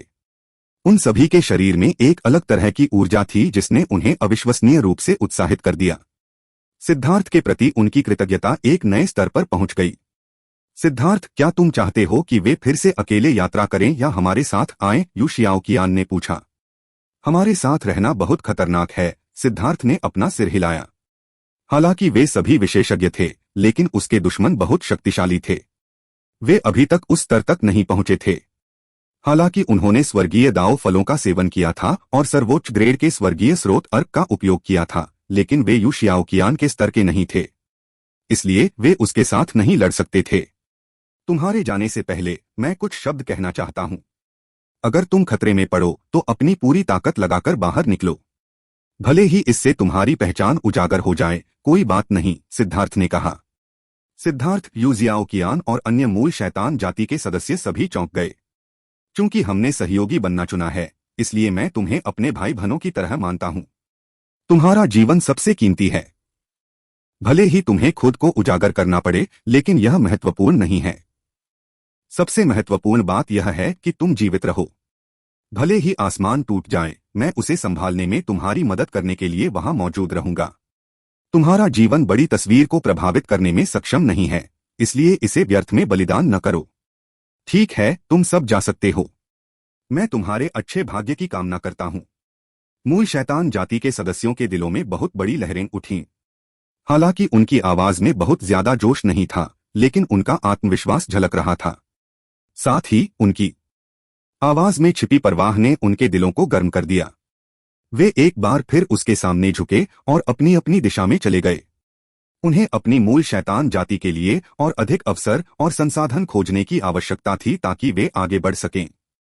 धन्यवाद सिद्धार्थ। यू शियाओकियान की आंखें थोड़ी लाल हो गई थीं। वह भी नहीं चाहती थी कि उसके लोग मरें, लेकिन वह वही शब्द कहने की हिम्मत नहीं कर पाई जो उसने कहे थे। उसके पास वह आत्मविश्वास नहीं था। तुमने मुझे इतना धन्यवाद दिया है, क्या तुम सच में अपना दिल मुझे देने के बारे में नहीं सोचोगी? सिद्धार्थ ने चिढ़ाते हुए कहा। एक अच्छा विचार है। यू शियाओकियान ने उसे हल्के से मारा और अपने आंसू पोंछते हुए दूर चली गई। वह पूरी तरह से लाल हो गई थी। एक सुंदरी को हल्के फुल्के अंदाज में चिढ़ाने के बाद सिद्धार्थ ने अपना नक्शा खोला। वे दोनों इस समय अमरपथ के पूर्वी क्षेत्र के मध्य भाग में थे। अगर वे आगे बढ़ते तो वे एक और विशाल ब्लॉक तक पहुंच जाते जो लगभग 10,000 जानवरों के जंगल के बराबर आकार का था। लेकिन यह विशाल ब्लॉक वास्तव में एक महल था। वह क्षेत्र एक परीक्षण क्षेत्र था जिसे पार करके पूर्वी क्षेत्र में गहराई तक जाना था। हालांकि इसे अब परीक्षण क्षेत्र नहीं कहा जा सकता था क्योंकि यह पूरी तरह से टूट चुका था। यह पूर्वी क्षेत्र का एकमात्र विशाल खंडहर था। जियाओ कियान, चलो, मैं तुम्हें एक बहुत ही जीवंत जगह पर ले जाऊंगा। सिद्धार्थ मुस्कुराया। वहां उसे कई दोस्त मिल सकते थे। रक्तरंग का प्राचीन महल प्राचीन पथ के पूर्वी क्षेत्र में तुलनात्मक रूप से सबसे बड़ा संरक्षित परीक्षण क्षेत्र था। यह 10,000 जानवरों के जंगल से अलग था। 10,000 जानवरों का जंगल अभी एक आदिम जंगल था। खून के रंग का प्राचीन महल लाखों मील लंबा था। यह एक चौंकाने वाला व्यावहारिक रूप से अंतहीन निर्माण था। पूरा महल बिल्कुल ताजे खून के रंग का था। मूल रूप से यह महल इतनी भव्यता से बनाया गया था कि यह बादलों तक ऊंचा उठता था, लेकिन वह राजसी और विशाल दृश्य गायब हो गया था। यह अब खंडहरों का ढेर बन गया था जिसमें क्षय और उदासी का माहौल था। दो धर्मी विशेषज्ञ सावधानी पूर्वक महल के किनारे पर आगे बढ़ते हुए खंडहरों की खोज कर रहे थे। हालांकि अनगिनत साल बीत चुके थे, हालांकि अनगिनत लोगों ने इसकी खोज की थी, लेकिन इसके मुख्य क्षेत्र तक पहुंचने में सक्षम लोगों की संख्या दयनीय रूप से कम थी। इसके अलावा महल इतना बड़ा था कि कोई भी यह कहने की हिम्मत नहीं कर सकता था कि उन्होंने बाहरी क्षेत्र की खोज पूरी कर ली है। अचानक एक तेज आवाज सुनाई दी, जिससे उन दोनों ने जवाबी हमला किया। लेकिन फिर उन्होंने देखा कि एक खूनी रंग की चट्टान बस टूटकर बिखर गई थी। उन्होंने राहत की सांस ली। यह प्राचीन महल एक अजीब आभा से भरा हुआ था, जिसे देखकर लोगों के रोंगटे खड़े हो जाते थे। जो कोई भी इसके अंदर जाता था वह खुद को घबराया हुआ महसूस करता था। वरिष्ठ प्रशिक्षु भाई, शायद हमें यहां से चले जाना चाहिए। यह जगह बहुत विचित्र है।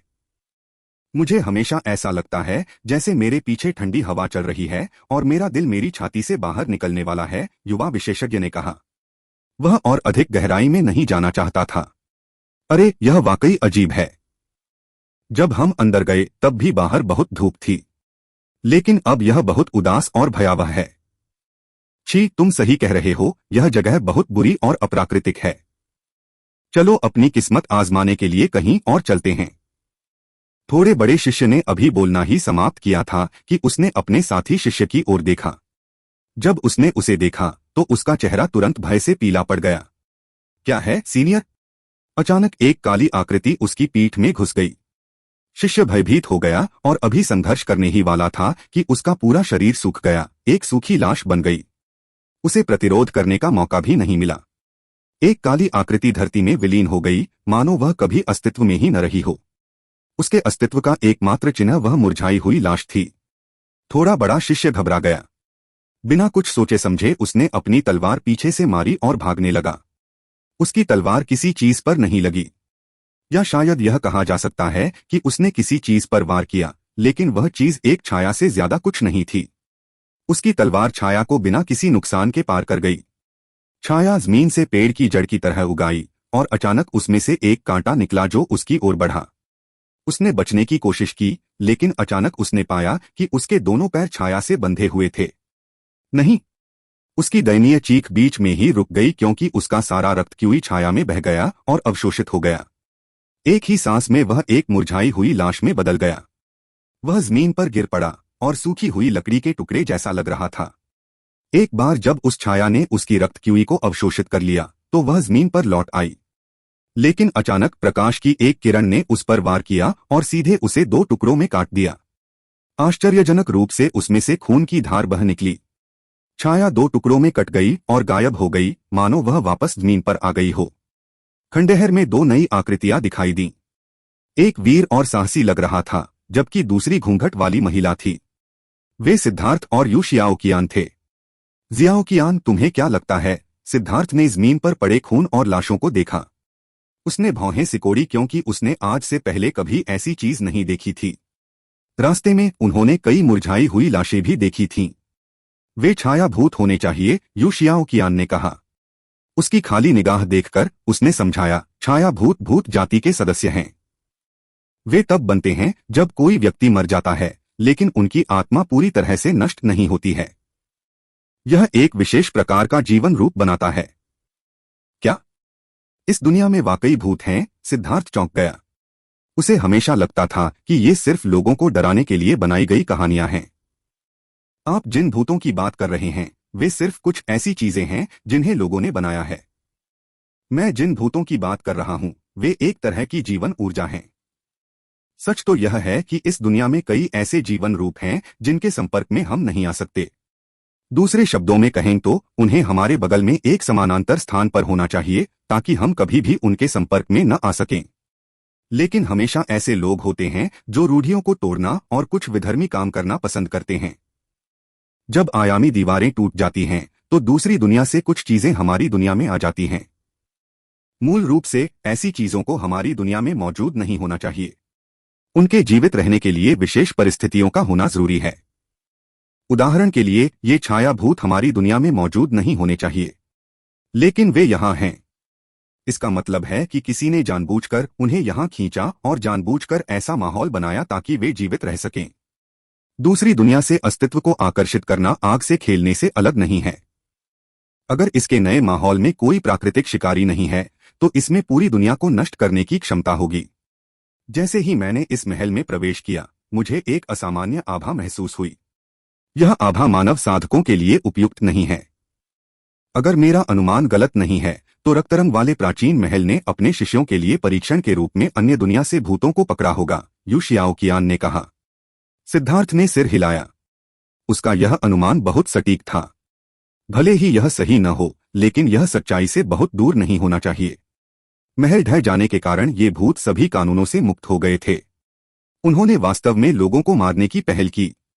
क्या उन्हें लोगों को मारने से कुछ मिलता है? सिद्धार्थ ने पूछा। मानव का सार रक्त उनके लिए एक स्वादिष्ट व्यंजन है। हालांकि सार रक्त को अवशोषित करने से उनका विकास नहीं होता, फिर भी उन्हें यह आनंददायक लगता है, यू शियाओकियान ने कहा। क्या यह नहीं कहा जाता कि भूत सूरज की रोशनी से डरते हैं? वे दिन के उजाले में लोगों को कैसे मार सकते हैं? सिद्धार्थ ने पूछा। भूत यांग से डरते हैं। सूरज की रोशनी उन्हें नापसंद है, लेकिन यहाँ की संरचनाएं सूरज की रोशनी को कमजोर कर देती हैं। इसके अलावा वे पूरी तरह से सूरज की रोशनी के संपर्क में नहीं थे, इसलिए वे स्वाभाविक रूप से इससे डरते नहीं थे। सच में ये छायाभूत शक्तिशाली नहीं हैं। शक्तिशाली आध्यात्मिक शक्ति वाला कोई भी व्यक्ति उन्हें आसानी से पहचान सकता है। इसलिए वे कमजोर आत्मा वाले लोगों को निशाना बनाते हैं और उनके खिलाफ हमलों में आत्मा की ऊर्जा होनी चाहिए ताकि उनके निराकार शरीर को नुकसान पहुंचाया जा सके। ऐसा इसलिए है क्योंकि आत्मा की ऊर्जा भी एक तरह की निराकार ऊर्जा है, यू शियाओकियान ने कहा। सिद्धार्थ ने उसे अंगूठा दिखाया। जैसी कि उम्मीद थी, वह वास्तव में सभी चीजों के बारे में जानकार थी। यू शियाओकियान को अपने साथ पाकर उसे बहुत अच्छा लगा। हे, आपकी प्रशंसा के लिए धन्यवाद, यू शियाओकियान ने खुशी से कहा। सैद्धांतिक ज्ञान के मामले में वह बहुत ही अद्भुत थी, लेकिन उसके पास जरा सा भी अनुभव नहीं था। सिद्धार्थ इसके विपरीत था। जब तक वह सिद्धांत सीख लेता, वह उसे व्यवहार में इस्तेमाल कर सकता था। यू शियाओकियान ने सिद्धार्थ की बाह पकड़ी और वे धीरे धीरे महल के अंदर चले गए। ऐसा बिल्कुल नहीं लग रहा था कि वे किसी परीक्षा में सफल होने की कोशिश कर रहे थे। ऐसा लग रहा था जैसे दो प्रेमी जोड़े सड़कों पर टहल रहे हों। यह बिल्कुल वैसा ही था जैसा यू शियाओकियान ने कहा था। सिद्धार्थ को एहसास हो गया था कि कभी कभी लोग उसे घूर रहे थे, लेकिन अंत में वे सब चीजें चली गईं। यू शियाओकियान ने उसे बताया कि छायाभूत बहुत चालाक और खतरे के प्रति संवेदनशील होते हैं। एक बार जब उन्हें पता चल जाता है कि उनके शिकार की आध्यात्मिक शक्ति बहुत मजबूत है, तो वे वहां आने की हिम्मत नहीं करते। छायाभूत के हमले को आध्यात्मिक हमले के रूप में वर्गीकृत किया जा सकता है। अगर किसी के पास सुरक्षात्मक आत्मा वस्तु है तो वे भी हमला नहीं करेंगे। यह जगह बहुत डरावनी है। आखिर किस तरह का हमला इसे इस हालत में बदल सकता है? यू शियाओकियान ने आश्चर्य से पूछा जब वह उनके सामने एक निर्माण को देख रही थी। वह एक बहुत बड़ी मीनार थी। वह पहले ही कई जगहों से टूटकर जमीन पर गिर चुकी थी, लेकिन वे टूटे हुए हिस्से भी पहाड़ों से ज्यादा ऊंचे थे। टूटी हुई अवस्था में यह मीनार एक विशाल पर्वत श्रृंखला की तरह लग रही थी। टावर का आधा हिस्सा दब गया था और जमीन पर कुछ निशान थे जो ऐसे लग रहे थे जैसे टावर के ढह जाने से बने हों। चलो अंदर जाकर देखते हैं। सिद्धार्थ और यू शियाओकियान अंदर गए। उन्होंने पाया कि यह मकड़ी के जालों और उड़ते चमगादड़ों से भरा हुआ था। वहां बहुत अंधेरा था, लेकिन वे अपनी उत्कृष्ट दृष्टि से सब कुछ स्पष्ट रूप से देख पा रहे थे। अंदर कुछ भी मूल्यवान नहीं है। यहाँ के गुप्त कमरों को नष्ट कर दिया जाना चाहिए था। बाहर के रून भी अपना प्रभाव खो चुके हैं। टावर के ढहने का कारण कोई साधारण कारण नहीं हो सकता। यह निश्चित रूप से हमारी वर्तमान कल्पना से परे किसी शक्ति के कारण हुआ होगा जिसने उस सभी ऋण ऊर्जा को मिटा दिया। यू शियाओकियान ने दीवार पर अपना हाथ फेरा। दीवार पर लगे ऋण रेत की तरह गिरकर बिखर गए। सिद्धार्थ ने सिर हिलाया। यह किसी तरह की रहस्यमयी ऊर्जा होनी चाहिए जो रूनों को निशाना बनाने में माहिर हो, जिसके कारण उनका प्रभाव खत्म हो गया। अमरपथ के प्रवेश द्वार पर मिले रून के अलावा उसने किसी भी पूर्ण रून को इस तरह उजागर होते नहीं देखा था। रून्स, यह सही है सीनियर, क्या आप इस रून को पहचानते हैं? सिद्धार्थ ने अचानक पूर्वी बंजर भूमि की घंटी से पूछा, अपनी आध्यात्मिक शक्ति का उपयोग करके उस रून की छवि बनाई जो उसने आदिम अराजकता अंतरिक्ष की मदद से प्राप्त की थी। मैं इसे पहचानता हूं, लेकिन यह रून ऐसी चीज नहीं है जिसके संपर्क में आप अभी आ सकें। आपको निश्चित रूप से इसका और अधिक अध्ययन नहीं करना चाहिए। उसे निराशा इस बात से हुई कि ईस्टर्न वेस्टलैंड बेल ने बस इतना ही कहा और फिर चुप हो गई। उसने यह बताने से इनकार कर दिया कि रून का इस्तेमाल कैसे किया जाता है, इसकी उत्पत्ति तो दूर की बात है। उन्होंने कुछ देर तक टावर की खोजबीन की, लेकिन उन्हें कुछ भी उपयोगी नहीं मिला। वे आगे बढ़ते हुए वहां से चले गए। जैसे जैसे वे आगे बढ़ते गए, सिद्धार्थ ने अपनी दिव्य भावना को फैलाए रखा। उसने पहले ही कई छिपे हुए स्थानों को खोज लिया था। वहां अन्य लोग भी चुपके से घूम रहे थे, और जब उन्होंने सिद्धार्थ और यू शियाओकियान को हाथ पकड़कर इत्मीनान से आगे बढ़ते देखा तो उनके हाव भाव अजीब हो गए। सिद्धार्थ मन ही मन हंसा। तुम जितना ज्यादा सावधानी से आगे बढ़ोगे उतना ही ज्यादा लोग सोचेंगे कि तुम में आत्मविश्वास की कमी है, और उतना ही ज्यादा वे सोचेंगे कि तुम कमजोर हो। फिर तुम उनके निशाने पर आ जाओगे। वे दोनों जल्दी से यात्रा नहीं कर रहे थे। 2 घंटे के बाद उन्होंने केवल 30 मील की यात्रा की थी। सिद्धार्थ ने यू शियाओकियान को आगे बढ़ने के लिए कहा, जबकि वह बस उसका अनुसरण कर रहा था।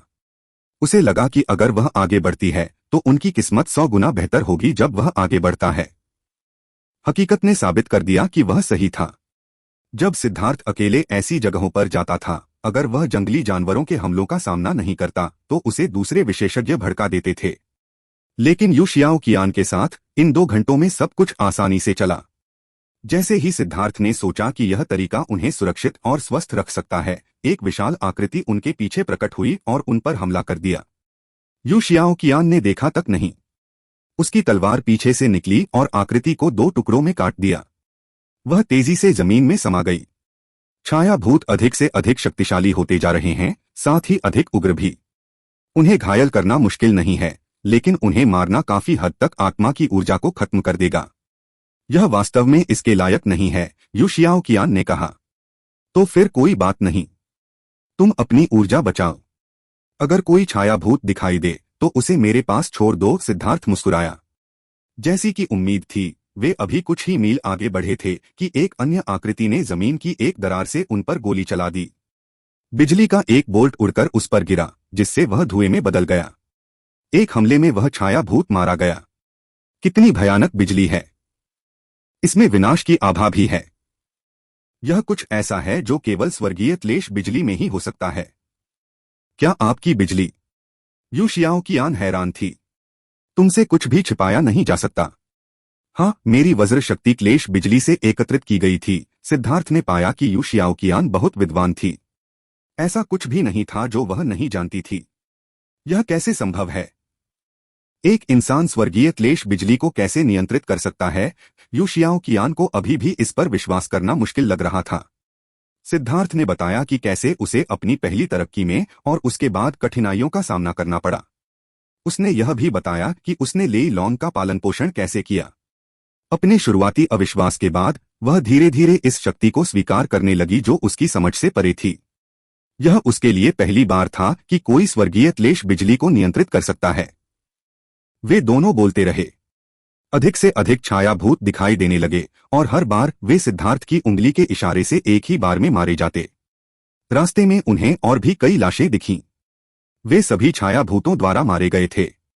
ये छाया भूत भी ताकतवर होते जा रहे थे। लेकिन छाया भूत चाहे कितने भी शक्तिशाली क्यों न हो जाएं, वे अभी भी सिद्धार्थ के सामने खरपतवार ही थे। उसका वज्रबल ही उनका अभिशाप था। नीचे एक रास्ता है, चलो चलते हैं और देखते हैं। यू शियाओकियान ने नीचे की ओर इशारा किया। सिद्धार्थ ने देखा कि विशाल दीवार इस तथ्य को छिपा रही थी कि यहाँ एक रास्ता है। यू शियाओकियान दीवार को काटने ही वाली थी कि सिद्धार्थ ने उसे रोक दिया। उसने बस उसे पकड़ लिया और उठा लिया। लाखों पाउंड की विशाल दीवार को आसानी से उठा लिया गया। हमें अपना सर्वश्रेष्ठ प्रयास करना चाहिए कि हम कोई निशान न छोड़े, अन्यथा दूसरे हमें ढूंढ लेंगे। यह प्रवेश द्वार किसी निर्माण के लिए भूमिगत प्रवेश द्वार था। सिद्धार्थ ने दीवार को बदल दिया ताकि सब कुछ सामान्य दिखे। इस तरह से दूसरों के लिए उनका अनुसरण करना संभव नहीं होगा। क्या आप आगे जाना चाहते हैं या मुझे जाना चाहिए? यू जियाओकियान ने पूछा। तुम्हें आगे रहना चाहिए। यह जगह बहुत अंधेरी है, इसलिए मैं अपना थंडर फोर्स सक्रिय करूंगा। सिद्धार्थ बैंगनी बिजली से ढक गया।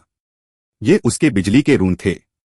ऐसा लग रहा था जैसे उसने बिजली से बने कपड़े पहने हों, जिससे भूमिगत कमरा दिन के समय की तरह चमक रहा हो। जैसे जैसे वे आगे बढ़ते गए, उन्होंने देखा कि यह मार्ग थोड़ा नीचे की ओर झुका हुआ था।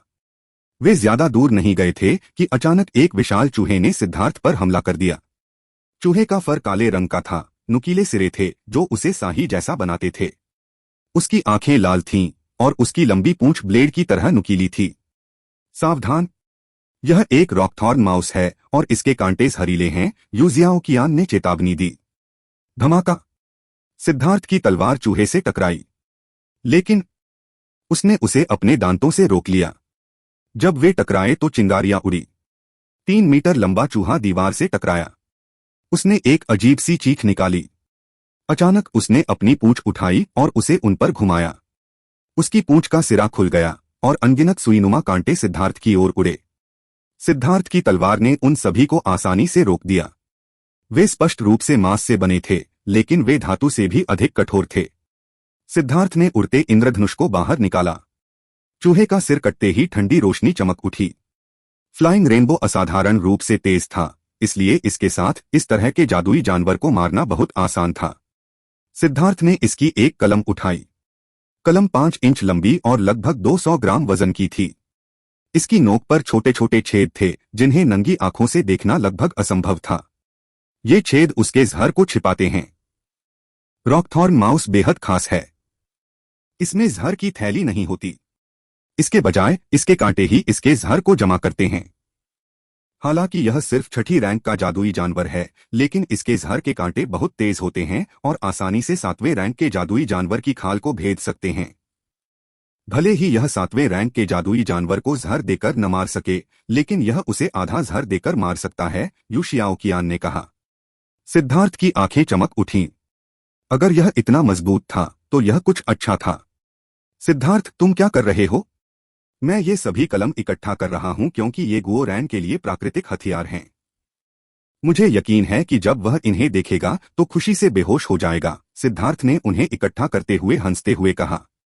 ये वो चीजें थीं जो गुओ रैन को सबसे ज्यादा पसंद थीं। रॉकथॉर्न माउस की लाश के लिए उसने उसे आदिम अराजकता स्थान में फेंक दिया, लेकिन उसने उसे अभी तक काली मिट्टी में नहीं डाला। उसे कुछ लाशों को बचाकर रखने की जरूरत थी ताकि जब उसकी जीवन ऊर्जा खत्म हो जाए तो वह उनका इस्तेमाल कर सके। तब वह लाशों का इस्तेमाल कर सकता था। जब यू शियाओकियान को पता चला कि उसके पास इन कांटों का इस्तेमाल है तो उसने उसकी मदद की। उन दोनों ने यहां रहने वाले रॉकथॉर्न चूहों का वध करना शुरू कर दिया। यह उनका घोंसला लग रहा था। सिद्धार्थ ने वास्तव में उनमें से 1000 से अधिक को मार डाला और उसके पास उनकी लाशों का पहाड़ था। उनमें से हर एक की पूंछ पर 100 से ज्यादा कांटे थे। तो अब उसके पास 1 लाख से ज्यादा कांटे हो गए। एक क्षण रुको सिद्धार्थ, अब हम एक अलग चैनल में प्रवेश कर चुके हैं। यहां भित्ति चित्र हैं, यू शियाओकियान ने कहा। सिद्धार्थ ने दीवार की ओर देखा। जैसी कि उम्मीद थी, वहां पत्थर की नक्काशी थी। सिद्धार्थ चौंकने से खुद को नहीं रोक सका। इतने पुराने समय की नक्काशी बेहद कीमती थी। वे शायद उस युग के कुछ रहस्यों को भी जानने में सक्षम हो सकते थे। जियाओकियान, यह क्या कहता है? सिद्धार्थ ने देखा कि जो कुछ भी उकेरा गया था वह अस्पष्ट था, लेकिन शब्दों का एक बड़ा ढेर था। सिद्धार्थ कभी कभी कुछ अक्षरों को पहचान पाता था, लेकिन वह उन्हें समझ नहीं पाता था। यह परीक्षण का परिचय है। यह स्पष्ट रूप से क्यूई वू को इंगित करता है। आज की भाषा में इसका मतलब है कि एक स्टील बॉडी को लचीला भी होना चाहिए। एक मजबूत शरीर में एक मजबूत आत्मा होती है। एक मजबूत आत्मा में एक कमजोर, यू शियाओकियान ने समझाया। खांसी। जियाओकियान, क्या तुम इसे सरल शब्दों में समझा सकती हो? सिद्धार्थ ने खांसते हुए कहा। यू शियाओकियान मुस्कुराई। इसे सरल भाषा में कहें तो यह आत्मा और इच्छा शक्ति के लिए एक परीक्षा होनी चाहिए। इसमें आध्यात्मिक शक्ति की उच्च आवश्यकता होती है, इसलिए यह आत्मा साधकों के लिए उपयुक्त परीक्षा होनी चाहिए।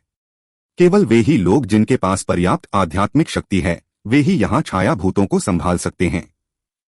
हालांकि अब सब कुछ बदल गया है क्योंकि यह टूट गया है। यदि यह केवल शक्तिशाली आत्मा वाले लोगों के लिए एक परीक्षा होती तो उन रॉकथॉर्न चूहों को प्रकट नहीं होना चाहिए था। उसका अनुमान वाकई उचित था। अगर यह आध्यात्मिक शक्ति का परीक्षण था, दूसरे शब्दों में आत्मा साधकों के लिए एक परीक्षण, तो आत्मा साधकों पर शारीरिक हमले होना सीधे तौर पर हत्या थी। ओह, इस भित्तिचित्र में लोग इतने अजीब क्यों हैं? उनके पास चमगादड़ जैसे पंखों की एक जोड़ी है। जैसे ही वे दोनों आगे बढ़े, सिद्धार्थ ने एक भित्तिचित्र देखा जो उन अजीब लोगों से भरा हुआ था। वे लोग नहीं हैं, वे पंख वाले शैतान हैं, ठीक वैसे ही जैसे कंकाल हमने ज्योली गुप्त क्षेत्र में देखे थे। क्या आप उनके माथे पर वह उभार देखते हैं? यही उनका शैतानी सार है। वे भ्रष्ट मनुष्यों और शैतानी जाति के बीच बना एक मिश्रित अस्तित्व हैं। उन्हें शैतानी जाति की उग्रता और बुरी इच्छाएं विरासत में मिली हैं, जबकि मानव जाति की बुद्धिमत्ता का एक हिस्सा उन्होंने बनाए रखा है। यू शियाओकियान ने आह भरी। सिद्धार्थ चौंक गया। ये शैतान जाति के सदस्य थे।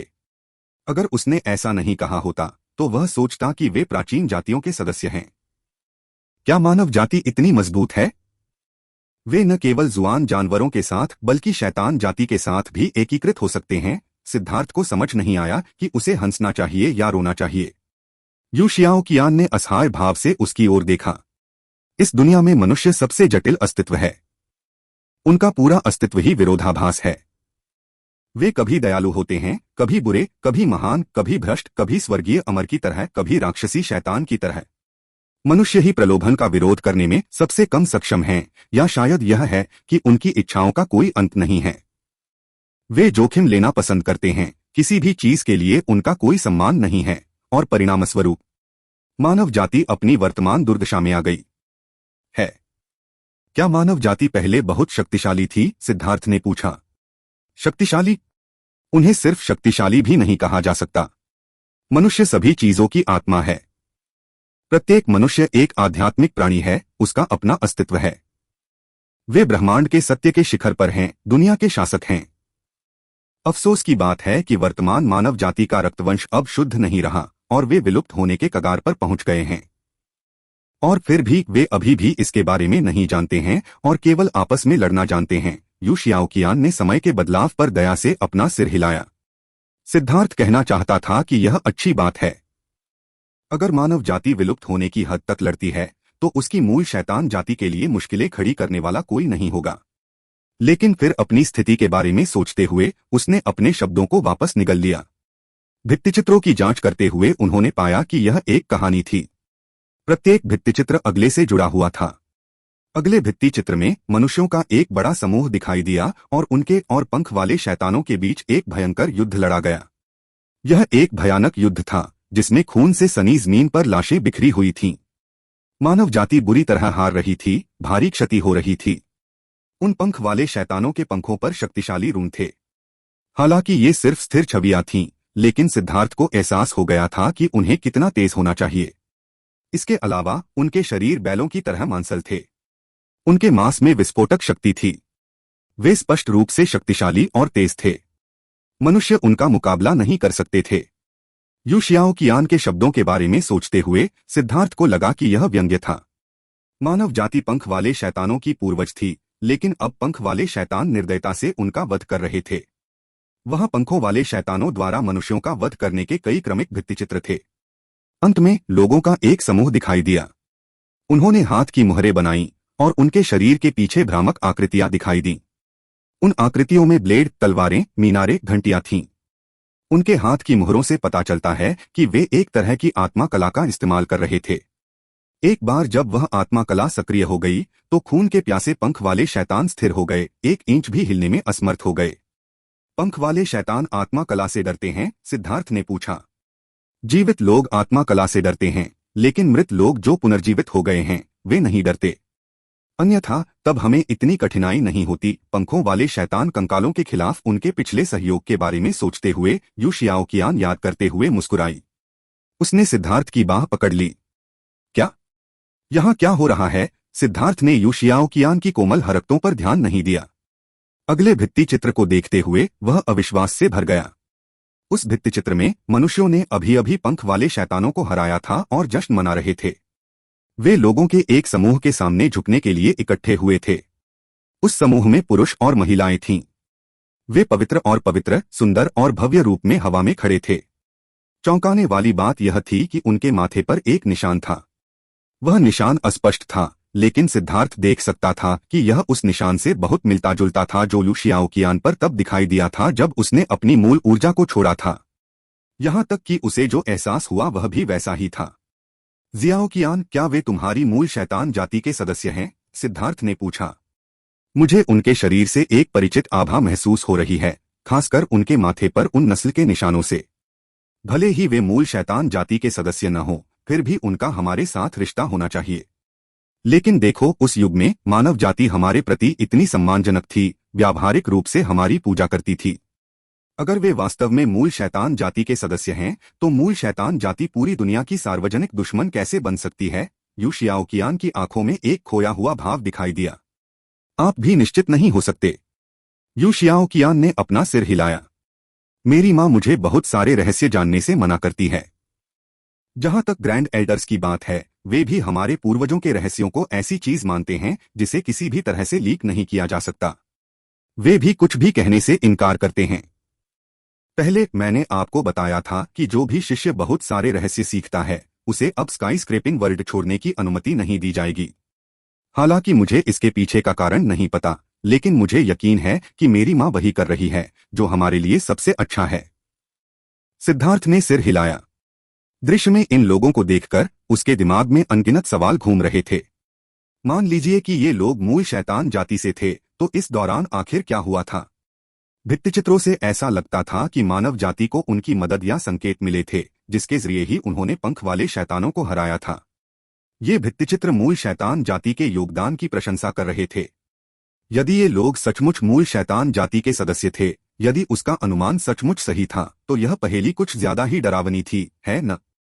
देवताओं की तरह पूजे जाने वाले लोग अब वध के लिए लक्ष्य बन गए थे, और यहाँ तक कि स्वर्गीय दाऊस ने भी उन्हें स्वीकार करने से इनकार कर दिया था। आखिर हुआ क्या था? क्या यह उस समय की लड़ाई से संबंधित था? उस लड़ाई में किस तरह का इतिहास छिपा था? यू जियाओकियान ने अचानक अपनी तलवार से वार किया, जिससे उन पर हमला कर रहे रॉकथॉर्न माउस की मौत हो गई और सिद्धार्थ की सोच भंग हो गई। ठीक है, चलो इस बारे में सोचने में ज्यादा समय बर्बाद नहीं करते। सच्चाई जो भी हो, जल्दी या बाद में उसका खुलासा हो ही जाएगा। लेकिन जब तक हमारे पास पर्याप्त शक्ति नहीं होगी, उन रहस्यों को जानने का कोई मतलब नहीं है। चलो चलते रहें। यू शियाओकियान ने सिद्धार्थ का हाथ खींचा। उसने सिर हिलाया और वे आगे बढ़ते रहे। यह भूमिगत दुनिया एक भूल भुलिया की तरह थी। उन पर लगातार रॉकथॉर्न चूहों द्वारा हमला किया जा रहा था। थोड़ी और यात्रा करने के बाद सिद्धार्थ को लगा कि आध्यात्मिक दबाव और भी बढ़ रहा है। उसने अचानक देखा कि यू शियाओकियान का चेहरा थोड़ा पीला पड़ गया था। शियाओकियान, यह क्या है? क्या तुम्हें नहीं लगता कि कुछ भ्रम पैदा होने लगे हैं? यू शियाओकियान ने हैरानी से उसकी ओर देखा। ऐसा इसलिए था क्योंकि 1 घंटे पहले उसे लगने लगा था कि वह जो कुछ भी देख रही थी वह विकृत होता जा रहा था। भ्रम लगातार उभर रहे थे। कभी कभी उसके पैरों के नीचे की जमीन खाई बन जाती, कभी कभी उसके सामने भयंकर शैतान प्रकट हो जाते, कभी कभी उसे अपने पीछे एक अजीब सी आवाज सुनाई देती। शुरू से ही उसे पता था कि वे एक भ्रमपूर्ण संरचना में प्रवेश कर चुके हैं। लेकिन सिद्धार्थ को आसानी से इसे टालते हुए देखकर उसने एक शब्द भी नहीं कहा। हालांकि अब भ्रम मजबूत हो रहे थे और वे अधिक से अधिक यथार्थवादी होते जा रहे थे। वह इसे सहन करने में असमर्थ होने लगी थी। भ्रम में फंसने पर व्यक्ति की आध्यात्मिक समझ में बहुत गिरावट आती है। इस समय अगर रॉकथॉर्न माउस भी उसके सामने आ जाए तो भी वह उसे नोटिस नहीं कर पाती। इस तरह का एहसास बेहद असहज होता है। ऐसा लगता है जैसे कोई बहुत अच्छी दृष्टि वाला व्यक्ति अंधा हो गया हो। भ्रम कहा? सिद्धार्थ के शब्दों से यू शियाओकियान को झटका लगा। इस समय उसके मन में पूर्वी बंजर भूमि की घंटी बज उठी। तुम अलग हो। तुमने खुद को और अपने ही एक ऐसे संस्करण को हरा दिया जो तुमसे भी ज्यादा शक्तिशाली था। तुम्हारी इच्छा शक्ति एक तरह के शिखर पर पहुंच गई है और तुम्हारा दांव हृदय अनिवार्य रूप से दोषरहित है।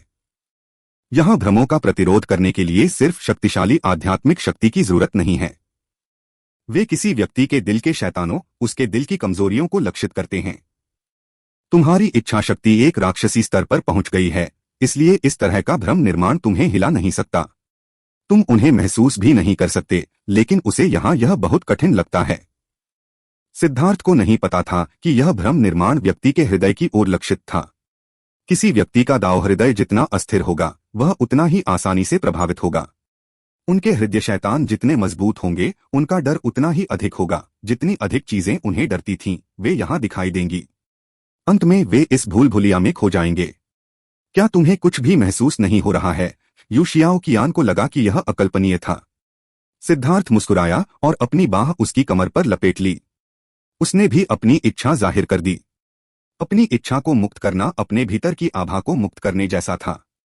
यह एक बेजोड़ इच्छा थी जो देवताओं, स्वर्ग, पृथ्वी और पूरे ब्रह्मांड को तिरस्कारपूर्वक देख सकती थी। सिद्धार्थ इसे तभी छोड़ता था जब वह शीर्ष विशेषज्ञों से लड़ता था, लेकिन अब वह एक तरह के आत्मसम्मोहन का इस्तेमाल करता था ताकि ऐसा लगे कि वह किसी शक्तिशाली विशेषज्ञ का सामना कर रहा है। यह एक तरह की निराकार ऊर्जा थी, लेकिन यह ठोस भी थी। यह रहस्यमय और गहन थी, जिसे शब्दों में बयां करना असंभव था। तुमने यह कैसे किया? यू जियाओ कियान हैरान थी। सिद्धार्थ ने उससे कुछ भी नहीं छिपाया। उसने उसे बताया कि कैसे वह एक ऐसे मुकदमे में शामिल हुआ था जिसमें उसने खुद से भी ज्यादा ताकतवर संस्करण के खिलाफ लड़ाई लड़ी थी। जब यू शियाओ कियान ने यह सुना तो वह हैरान रह गई। यह असंभव था। कोई व्यक्ति अपने उस संस्करण को कैसे हरा सकता है जो हर पहलू में थोड़ा ज्यादा ताकतवर हो और कभी थका न हो? सिद्धार्थ, तुम्हें इस तरह से पूरी ताकत क्यों लगानी पड़ रही है? यू शियाओ कियान ने थोड़ी पीड़ा भरे भाव से पूछा। सिद्धार्थ हंसा। अगर मैं कहूं कि मैं आपकी रक्षा के लिए और अधिक मजबूत बनना चाहता हूं, तो क्या आप इस पर विश्वास करेंगी? अगर आप यही कह रहे हैं तो मैं आपकी बात पर विश्वास करूंगा, यू शियाओ कियान ने ईमानदारी से कहा। सिद्धार्थ शर्मिंदा महसूस करने से खुद को नहीं रोक सका। शुरू में वह उसे चिढ़ा रहा था, लेकिन परिणामस्वरूप उसने खुद को चेकमेट कर लिया था। अगर वह अब सच में ऐसा कहता तो यह बहुत नकली लगता। अगर वह ऐसा नहीं कहता तो उसे बुरा लगता। सिद्धार्थ को अभी भी पूरी तरह से समझ नहीं आया था कि यू शियाओ कियान किस तरह की इंसान है, इसलिए वह उसके साथ टांग वानेर की तरह बेतरतीब मजाक नहीं कर सकता था। ओह, यह क्या है? जब वे चल रहे थे तो सिद्धार्थ ने अचानक देखा कि हवा में उतार चढ़ाव गायब हो गया था। वे पहले ही भ्रम क्षेत्र से गुजर चुके थे और एक नए क्षेत्र में प्रवेश कर चुके थे। उनसे कुछ ही दूर पीछे एक धुंधली आकृति दिख रही थी। वह उनका पीछा कर रही थी, न तो तेजी से न ही धीरे से। वह आकृति बहुत ही धुंधली थी। इस अंधकारमय दुनिया में उसे पहचान पाना लगभग असंभव था। सिद्धार्थ ने मुश्किल से एक हल्का सा आध्यात्मिक उतार चढ़ाव महसूस किया था, इससे पहले कि उसे एहसास होता कि वह वहां है। एक अधोलोक भूत, यू शियाओ कियान ने कहा। भूत? हाँ, तथाकथित भूत वे बकवास चीजें नहीं हैं जिनके बारे में आपने सुना है। जब लोग मरते हैं तो उनकी आत्मा 3 तरह की ऊर्जा में विभाजित हो जाती है। एक को हुन कहा जाता है, एक को पो कहा जाता है और एक को कुई कहा जाता है। कुई व्यक्ति के जीवन की सबसे शुद्ध ऊर्जा है। एक बार जब कोई व्यक्ति मर जाता है तो वह पाताल लोक में चला जाता है और हमेशा के लिए इस दुनिया से अलग हो जाता है। कुई पाताल लोक में चला जाता है, जबकि हुन और पो इस दुनिया में रहते हैं। कुछ लोगों के लिए जब वे मरते हैं तो वे शांति से रहते हैं और पछतावा नहीं छोड़ते। उनके हुन और पो ने मिलकर एक नई तरह की ऊर्जा बनाई जो पुनर्जन्म लेती है। लेकिन चूंकि कुई पाताल लोक में चला गया है, इसलिए इस पुनर्जन्म में उसके पिछले जीवन की यादें नहीं होंगी। कुछ ऐसे भी हैं जो मरने के बाद घृणा और अनिच्छा से भरे होते हैं। उनके कुई पाताल लोक चले जाते हैं, लेकिन उनके हुन और पो अलग हो जाते हैं। हुन और पो के भीतर अनिच्छा और पछतावे के कारण हुन एक भूत में बदल जाता है, जबकि पो एक शैतान में बदल जाता है। भूत लालच का प्रतिनिधित्व करता है, जबकि पिशाच रक्त पिपासुता और क्रूरता का प्रतिनिधित्व करता है। वे दोनों ऐसे अस्तित्व हैं जो दिन की रोशनी नहीं देख सकते, यू शियाओ कियान ने समझाया। सचमुच? क्या मृतकों के लिए वास्तव में कोई अंडरवर्ल्ड है?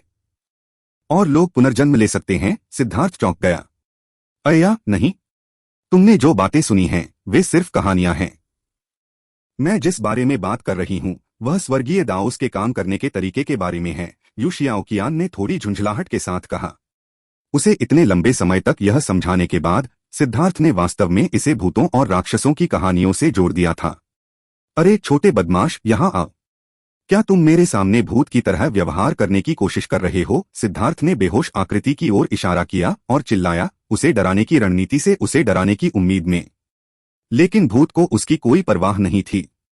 वह बस एक मूर्ख की तरह वहीं खड़ा रहा। मूर्ख, यह बेकार है। वे लालच से बनते हैं और छाया भूतों से अलग होते हैं। उनमें मूल रूप से कोई बुद्धि नहीं होती, यू शियाओकियान ने कहा। ओह, आप निश्चित रूप से अपनी लोकप्रिय लोककथाओं के संदर्भ में सोच रहे हैं। उन कहानियों में वे शैतान और बुरी आत्माएं वास्तव में सिर्फ शैतान हैं। जहां तक भूतों की बात है, वे सिर्फ लालच से बनते हैं। वे दूसरों से कुछ अच्छा पाने की उम्मीद में उनका पीछा करना पसंद करते हैं। उनके पास कोई आक्रमण शक्ति नहीं है। अगर वे आम मनुष्यों से टकराते हैं तो वे लालची व्यक्ति की आत्माओं में विलीन हो सकते हैं, लेकिन तब भी वे उन्हें पूरी तरह से नियंत्रित नहीं कर सकते। वे केवल आंख मूंद कर इधर उधर करवटें बदल पाएंगे। उस तरह की स्थिति को लोगों ने भूत द्वारा ग्रसित होना कहा है। जहां तक साधकों की बात है, भूत उनकी आत्माओं पर आक्रमण नहीं कर पाएंगे, इसलिए आपको उनकी परवाह करने की जरूरत नहीं है, यू शियाओकियान ने कहा। सिद्धार्थ ने आखिरकार समझ में सिर हिलाया। साथ ही उसे उसकी सीख की प्रशंसा भी करनी पड़ी। भूत को देखते हुए उसके चेहरे पर एक चिंतनशील भाव उभर आया। उसे नहीं पता था कि वह क्या सोच रहा था। अरे सिद्धार्थ, तुम्हें कोई पागलपन भरा विचार तो नहीं सूझ रहा होगा, है न? यू शियाओकियान ने पूछा। इतने लंबे समय तक उसके संपर्क में रहने के बाद उसे उसके बारे में थोड़ी बेहतर समझ हो गई थी। लगता है मैंने भूतों से निपटने का कोई तरीका सोच लिया है। सिद्धार्थ धीरे धीरे भूत के सामने चला गया। उसने अपना हाथ आगे बढ़ाया और एक खास चीज पकड़ी। जब यू शियाओकियान ने वह चीज देखी तो उसकी आंखें खुली की खुली रह गईं। उसे समझ नहीं आया कि क्या कहे।